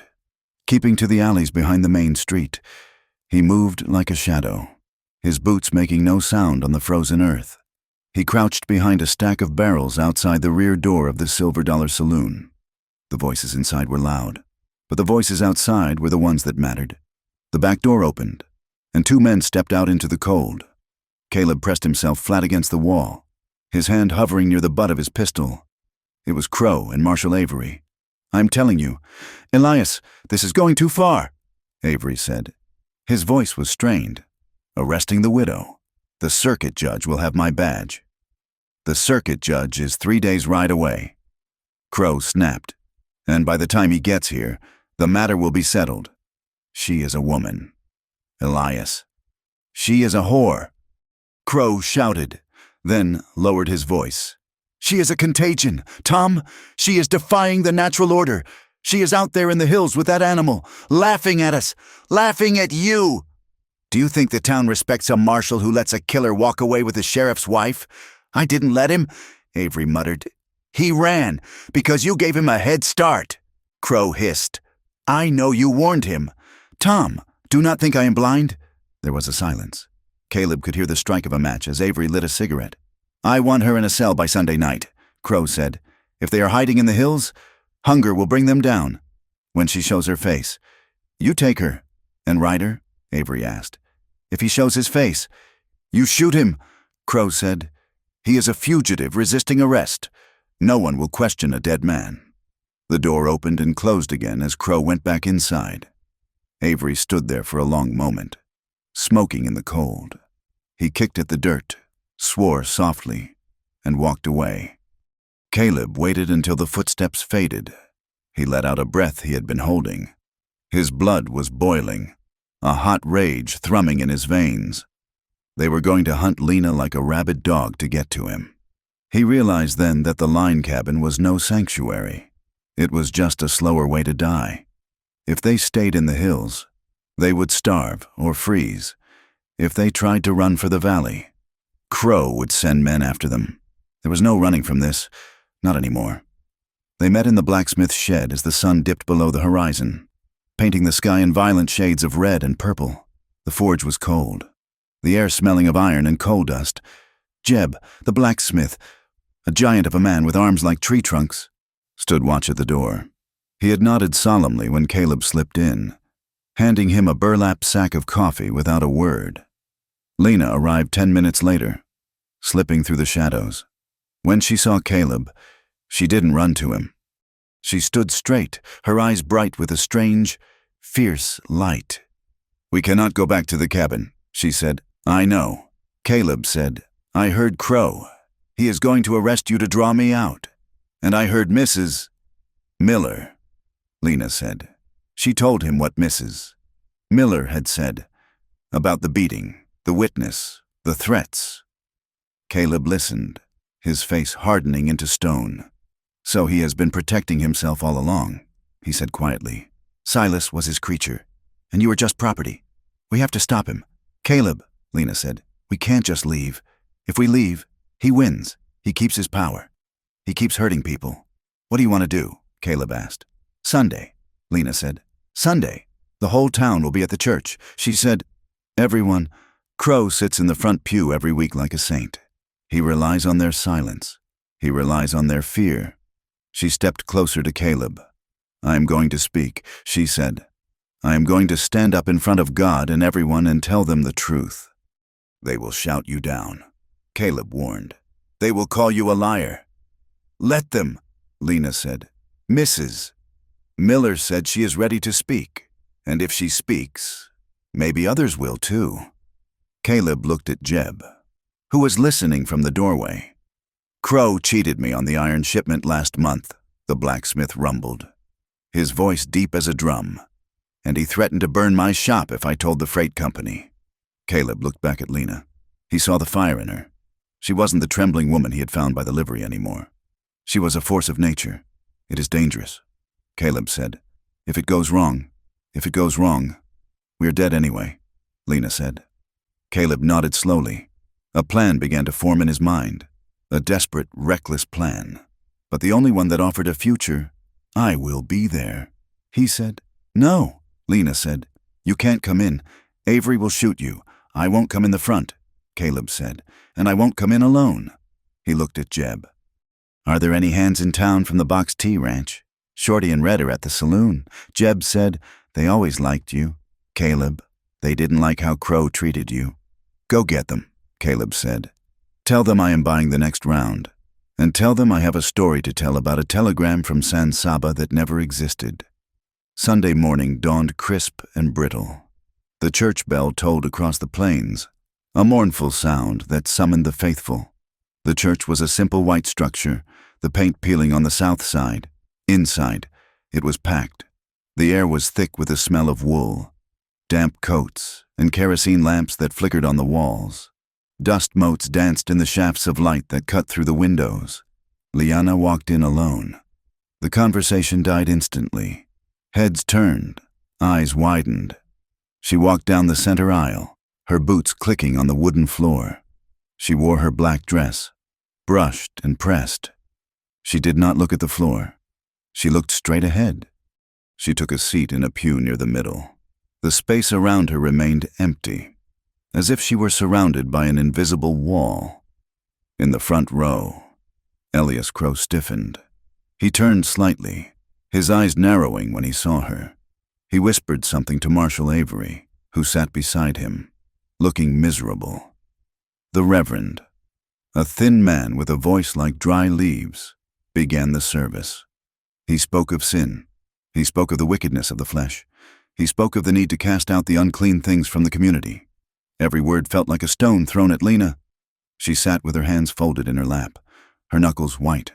She waited. And finally, "My brethren," the Reverend droned, "let us pray for those who have lost their way." Lena stood up.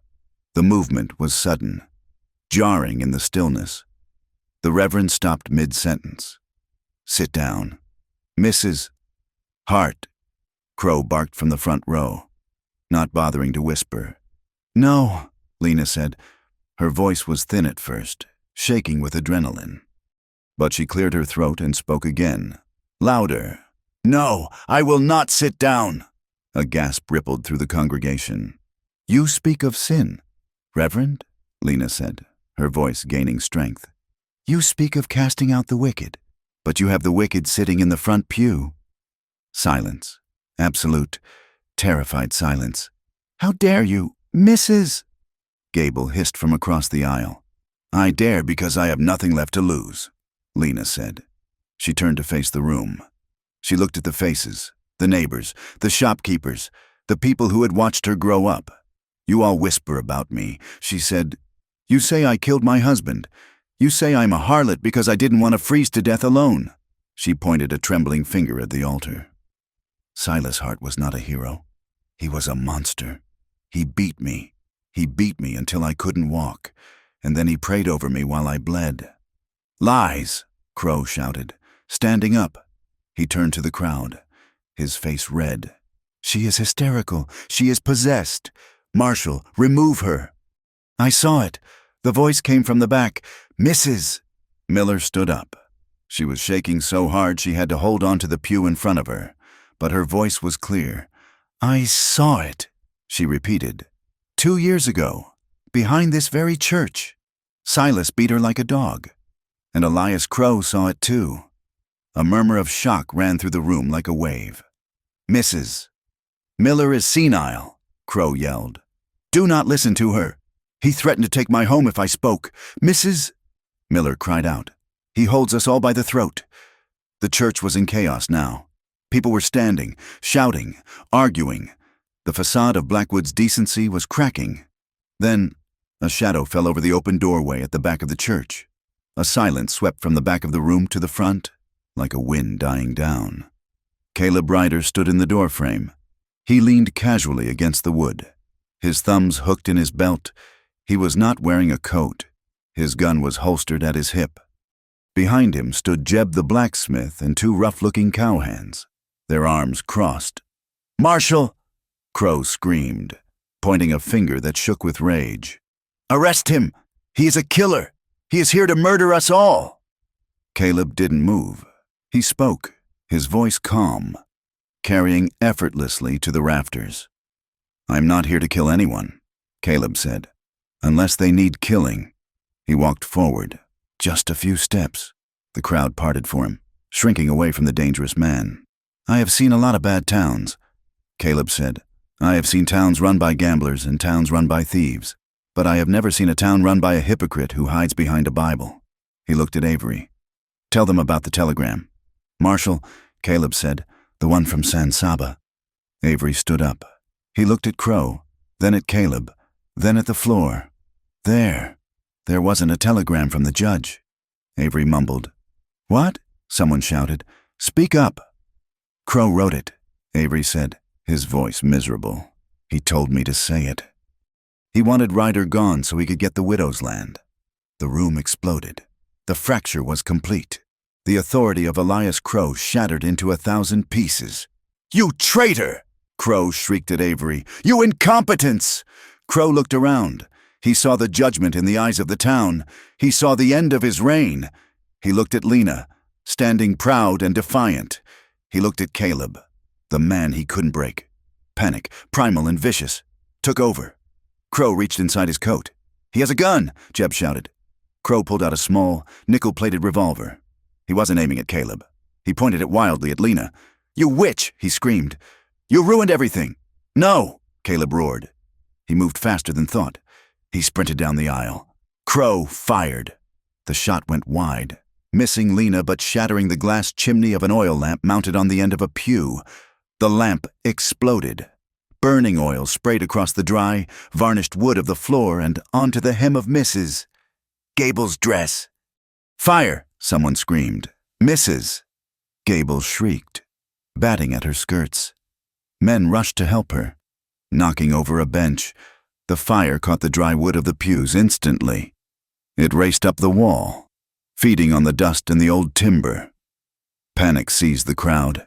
The orderly service turned into a stampede. People surged toward the double doors, trampling hymnals, shoving each other. Lena was knocked sideways by a fleeing man. She hit the floor hard, the breath driven from her. Smoke began to fill the air, black and acrid. "Lena!" Caleb shouted. He couldn't see her through the press of bodies and the rising smoke. He fought his way forward, shoving men aside. "Out of my way!" Crow was still standing near the altar, paralyzed by the inferno he had started. He raised the gun again, aiming into the smoke, looking for a target. Marshal Avery lunged. He tackled Crow, slamming him against the altar railing. The gun went off again, crack, hitting the ceiling. They wrestled, rolling on the floor near the growing flames. Avery, younger and desperate to redeem himself, drove his fist into Crow's face. Crow went limp, sliding down the steps. Caleb found Lena. She was on her hands and knees, coughing, disoriented. He grabbed her, hoisting her up. "I have got you," he yelled over the roar of the fire. The heat was intense. The flames were licking at the ceiling now, curling toward the rafters. The varnish on the pews was blistering. "We have to get out," Lena choked. Caleb wrapped his arm around her waist. He looked at the main doors. They were jammed with people. "The side door," he shouted. "Behind the choir loft." He dragged her toward the small door at the front. The smoke was blinding. Caleb's eyes burned. He felt the heat searing the hair on his arms. He kicked the side door open. Cold air rushed in, feeding the fire behind them, but offering escape. They stumbled out into the snow, collapsing onto the frozen grass of the churchyard.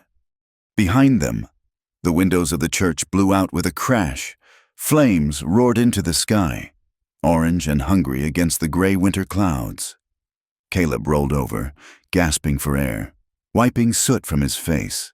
He sat up and pulled Lena into his lap. "Are you hit?" he asked frantically, checking her for blood. "Did he hit you?" "No," Lena sobbed. "I am okay. I am okay." She clutched his shirt, burying her face in his chest. She was shaking violently. "I thought I lost you," she cried.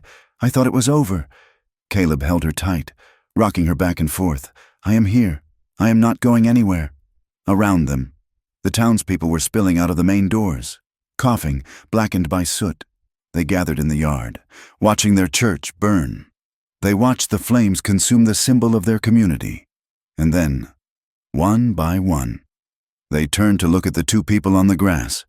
They saw the drifter, the dangerous animal, holding the widow. They saw the way she clung to him.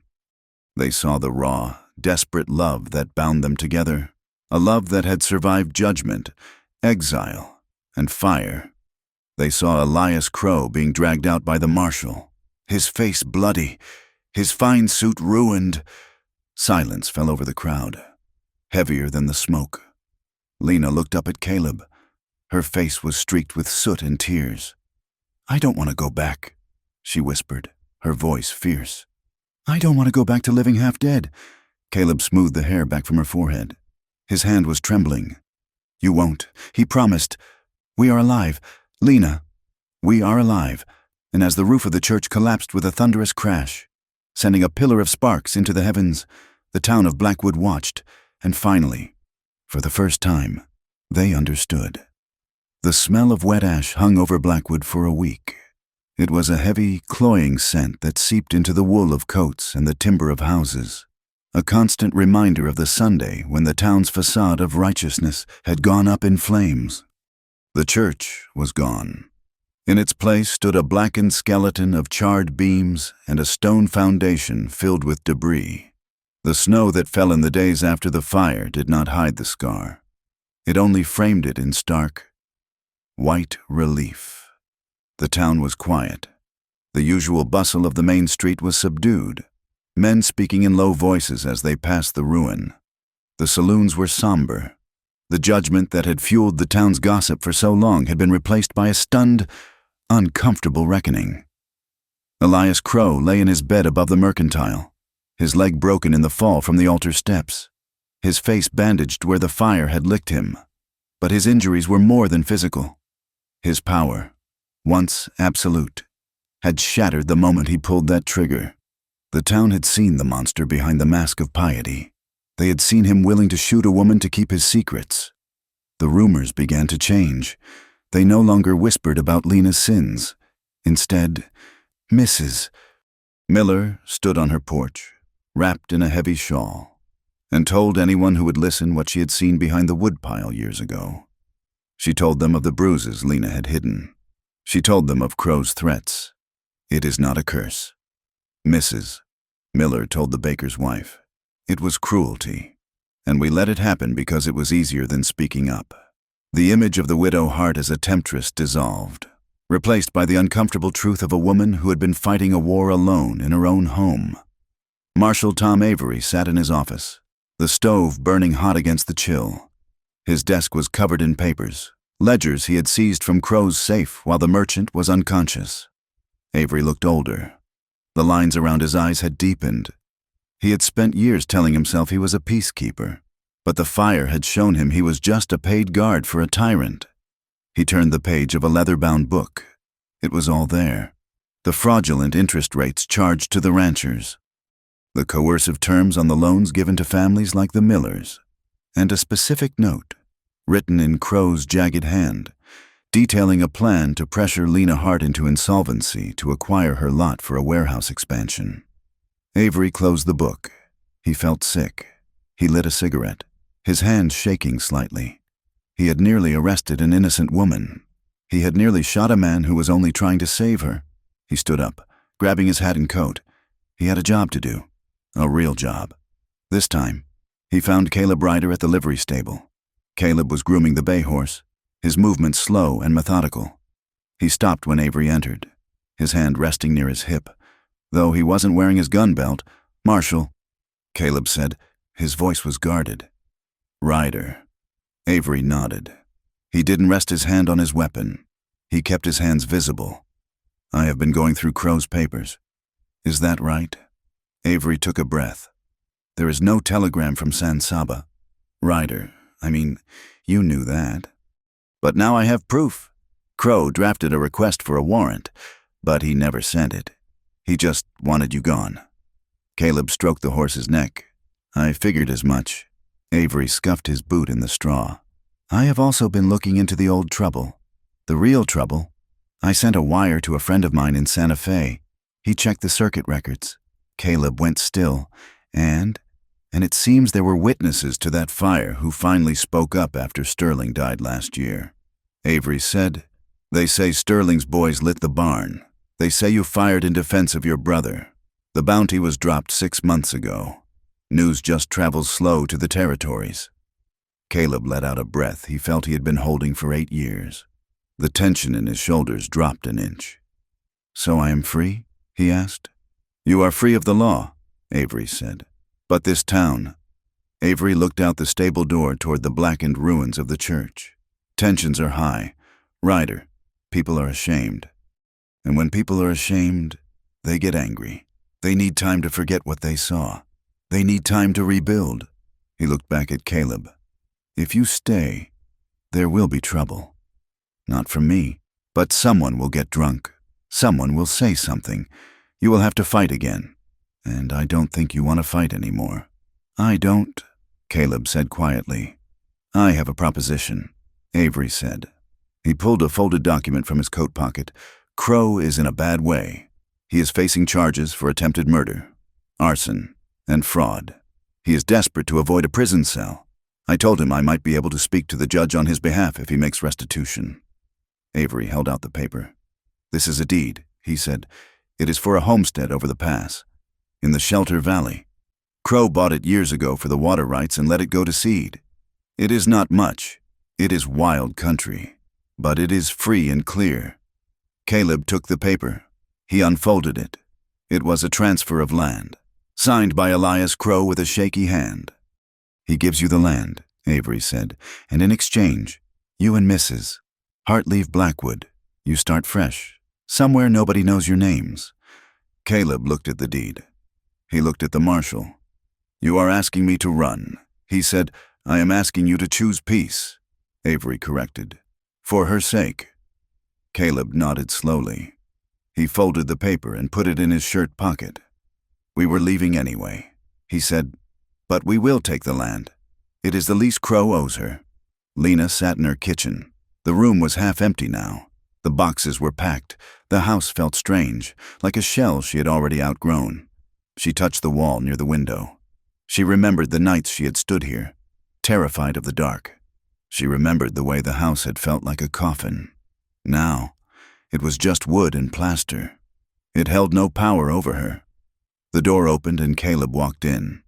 He brought the cold air with him, and something else, a sense of purpose. He placed the deed on the table. It is ours. He said, if we want it. Lena picked up the paper. She read the legal description of the land. 160 acres. Shelter Valley. Crow signed this? She asked. Avery made him. Caleb said, it is our way out. Lena, a place where we don't have to look over our shoulders. Lena looked at the paper, then at the room. It is hard land, Caleb warned. Avery said it has been neglected. It will be work from dawn to dark just to keep a roof over our heads. I am not afraid of work, Lena said. She looked at him. She saw the question in his eyes. He was offering her a life of hardship, of isolation, of struggle. He was offering her a future that was uncertain and dangerous, but he was offering it with an open hand. I went to the mercantile today, Lena said softly, to buy the last of the supplies. Did Crow say anything? Caleb asked. His eyes darkening. I didn't see Crow. I saw the clerk, young Timothy. She reached into her pocket and pulled out a small cloth bag. He gave me this. He said it was on the house. He said he was sorry he never stopped Silas. He said he hoped I found happiness. She opened the bag. It was coffee, real coffee, not the chicory blend. And Mrs. Miller came by. Lena continued. She brought a jar of peach preserves. She hugged me. Caleb. She cried and she hugged me. She looked at the coffee beans. There is good in people, Lena said, even here. But I cannot stay. I cannot walk these streets and see the ghosts on every corner. She looked up at Caleb. I want to go, she said. I want to go to the valley. Caleb walked around the table. He stood before her, taking her hands in his. You are sure? He asked. Once we leave, there is no coming back. I don't want to come back, Lena said. That evening, the house was silent. The wind had died down, leaving a stillness that felt like a held breath. They had moved the mattress to the floor in the main room, close to the stove, having packed the bed frame for the wagon. The firelight cast long, dancing shadows on the walls.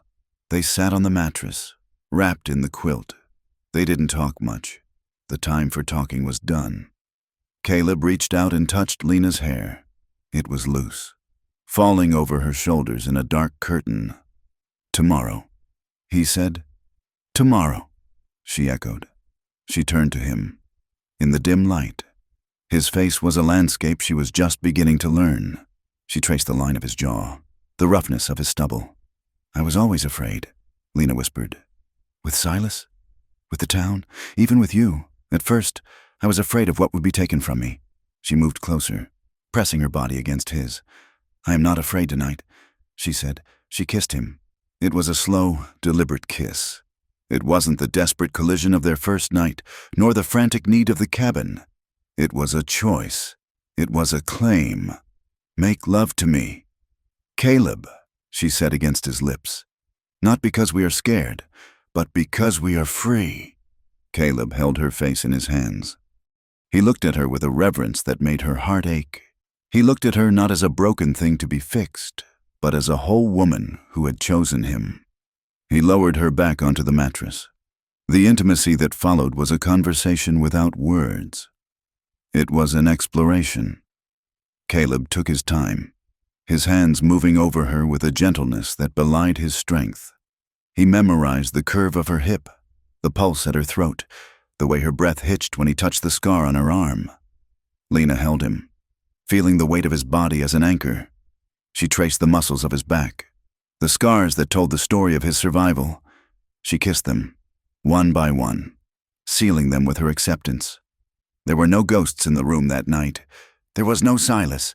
There was no crow.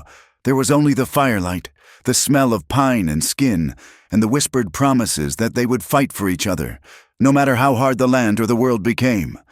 Dawn was a blade of gray light cutting across the eastern horizon. The air was frigid, the kind of cold that freezes the breath in the throat. The wagon was loaded. It was an old buckboard Caleb had traded for, hitched to the sturdy bay horse and the mule. Lena stood on the porch one last time. She wore her heavy coat and a wool scarf wrapped around her head. She looked at the empty house. She left the door unlocked. Maybe someone else would find shelter there. Maybe the wind would claim it. It didn't matter. Caleb walked up the steps. He took her hand. "Ready?" he asked. Lena squeezed his hand. "Yes." She climbed onto the wagon seat. Caleb swung up beside her. He took the reins. "Walk on," he said to the team. The wagon creaked into motion. The wheels crunched on the frozen ruts of the road. They rode through the town of Blackwood. It was sleeping. The windows were dark. The ruins of the church were a black smudge against the gray sky. They didn't look back. They kept their eyes fixed on the distant mountains, where the pass cut through the stone like a gateway. As they cleared the edge of town, the sun broke the horizon. It flooded the plains with a pale, cold gold. The vastness of the west opened up before them, indifferent and beautiful and endless. The journey was brutal. The pass was treacherous, the trail narrow and slick with ice. The wind tore at them, screaming through the canyons. They camped that night under a canvas sheet strung between two boulders. A sudden late snow had begun to fall, large wet flakes that hissed when they hit the fire. They huddled together under the canvas, sharing their body heat. They were cold, they were exhausted, and every muscle ached. But as Lena watched the snow falling just inches from her face, she smiled. "What is it?" Caleb asked, rubbing warmth into her hands. "I was just thinking," Lena said. "I have never been this cold in my life, and I have never been this happy." Caleb kissed her temple. "Just wait," he said. "Just wait until we get home." They reached Shelter Valley 2 days later. It was a bowl of land tucked between high ridges, protected from the worst of the northern wind. A creek, frozen at the edges but running clear and fast in the center, cut through the middle. The homestead was a wreck. The cabin was little more than a lean-to. The logs rotted at the corners. The roof collapsed on one side. The fences were broken teeth jutting from the snow. The fields were choked with the gray skeletons of weeds. It looked hopeless. It looked like ruin. Caleb stopped the wagon. He looked at the devastation. He felt a twist of shame. He had brought her to this, to a pile of rotting wood in the middle of nowhere. "It is bad," he said heavily. Maybe we can keep going. Maybe we can find a town further west." Lena climbed down from the wagon. She walked through the knee-deep snow toward the cabin. She stepped inside the doorway, looking up at the patch of sky visible through the roof. She walked to the window frame, which had no glass. She looked out at the valley, at the creek, at the mountains rising like sentinels on all sides. She turned to Caleb, who had followed her, his hat in his hand. "The soil is deep," she said. "I can see it where the snow has drifted. It is rich. The roof is gone." "Lena," Caleb said. "We can fix it," she said. "The well is probably dry. We will dig it deeper." Caleb looked at her. She wasn't looking at the rot. She was looking at the future. She walked over to the corner of the room. "We can put the stove here," she said, gesturing. "And the bed over there, away from the draft. I can make curtains for this window, heavy ones, to keep the heat in. And maybe in the spring, we can build a porch, a place to sit and watch the sun go down." Caleb felt a lump in his throat. For 10 years, he had looked at buildings and seen only shelter or targets. Lena looked at a ruin and saw a home. "We can build a porch," he agreed, his voice rough. He walked over to the wall and tested a log. It was solid beneath the rot. "I can cut timber from the ridge," he said. "I can have the roof tight in a week." Lena smiled. It was a smile that reached her eyes, bright and undeniable. "Then we are home," she said. They worked until their hands were raw. They patched the roof with canvas and sod until Caleb could cut new shingles. They cleared the floor. They set up the stove. That night, the work was done for the day. The cabin was sealed, mostly. The fire was roaring. They went outside to bring in the last of the wood. The sky had cleared. It was a vast, terrifying dome of black velvet, pierced by 1,000,000,000 stars. There were no town lanterns to dim them. They blazed with a cold, white fire.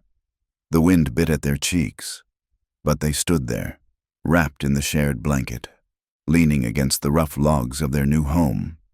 Lena looked up at the Milky Way, a river of light spanning the heavens. "I will never forget it," she said quietly. "Forget what?" Caleb asked, his arm tight around her. "The fire," she said, "the way they looked at me, the way Silas looked at me." She turned her face into his coat. "Part of me will always be there. Caleb, part of me will always be that scared woman in the kitchen." "It is okay to remember," Caleb said. "The scars remind us that we survived." "I know," Lena said. She looked up at him. "But I am tired of the past writing my story. I want new memories. Caleb, I want to remember the smell of new wood. I want to remember the sound of the creek. I want to remember how it feels to cry because I am happy, not because I am broken." Caleb looked at her. He saw the strength in her jaw, the softness of her mouth. "I used to think I was a ghost," he said. "I thought I was meant to drift until a bullet found me. I thought that was my penance for the lives I took." He touched her cheek with his gloved hand. "But being here, with you, fixing this broken place, it feels like the first honest thing I have done." He looked at the valley, bathed in starlight. "Maybe justice isn't about punishment." He said, "Maybe it is about choosing something to fight for. And I choose this. I choose you." Lena turned in his arms. The wind whipped her hair across her face, but she didn't shiver. "Caleb," she said. He looked down at her. "I don't want to be alone," she said. The words echoed the first night they had met, but the fear was gone. It was no longer a plea for safety. It was a declaration. It was a demand for a witness to her life. "Not tonight," she whispered. "Not any night that is left to us." Caleb pulled her close. He wrapped her in his arms, a fortress against the cold. He held her like he would never let go, because he knew he never would. "I am here, Lena," he said, his voice anchored in the earth. "I am right here." They stood for a moment longer, two small figures in the vast, wild emptiness of the west. Then Caleb turned, and together they stepped back into the dim, warm light of the cabin. The wind howled down from the mountains, rattling the new shingles, searching for a way in. But the door was shut, the fire was lit, and in the heart of the winter, in a valley that appeared on no map, Lena Hart and Caleb Ryder began the long, hard work of living. Thank you so much for listening to this story. I don't want to be alone tonight. It has been a journey through the cold winds and warm hearts of the American West. I would love to know, where in the world are you listening from? Please leave a comment below and share your location. If you enjoyed this tale of survival and love, please consider subscribing to From Wild West for more stories from the frontier. And don't forget to share your thoughts on Lena and Caleb's journey in the comments. Did they make the right choice? Thank you for your time. And until the next campfire,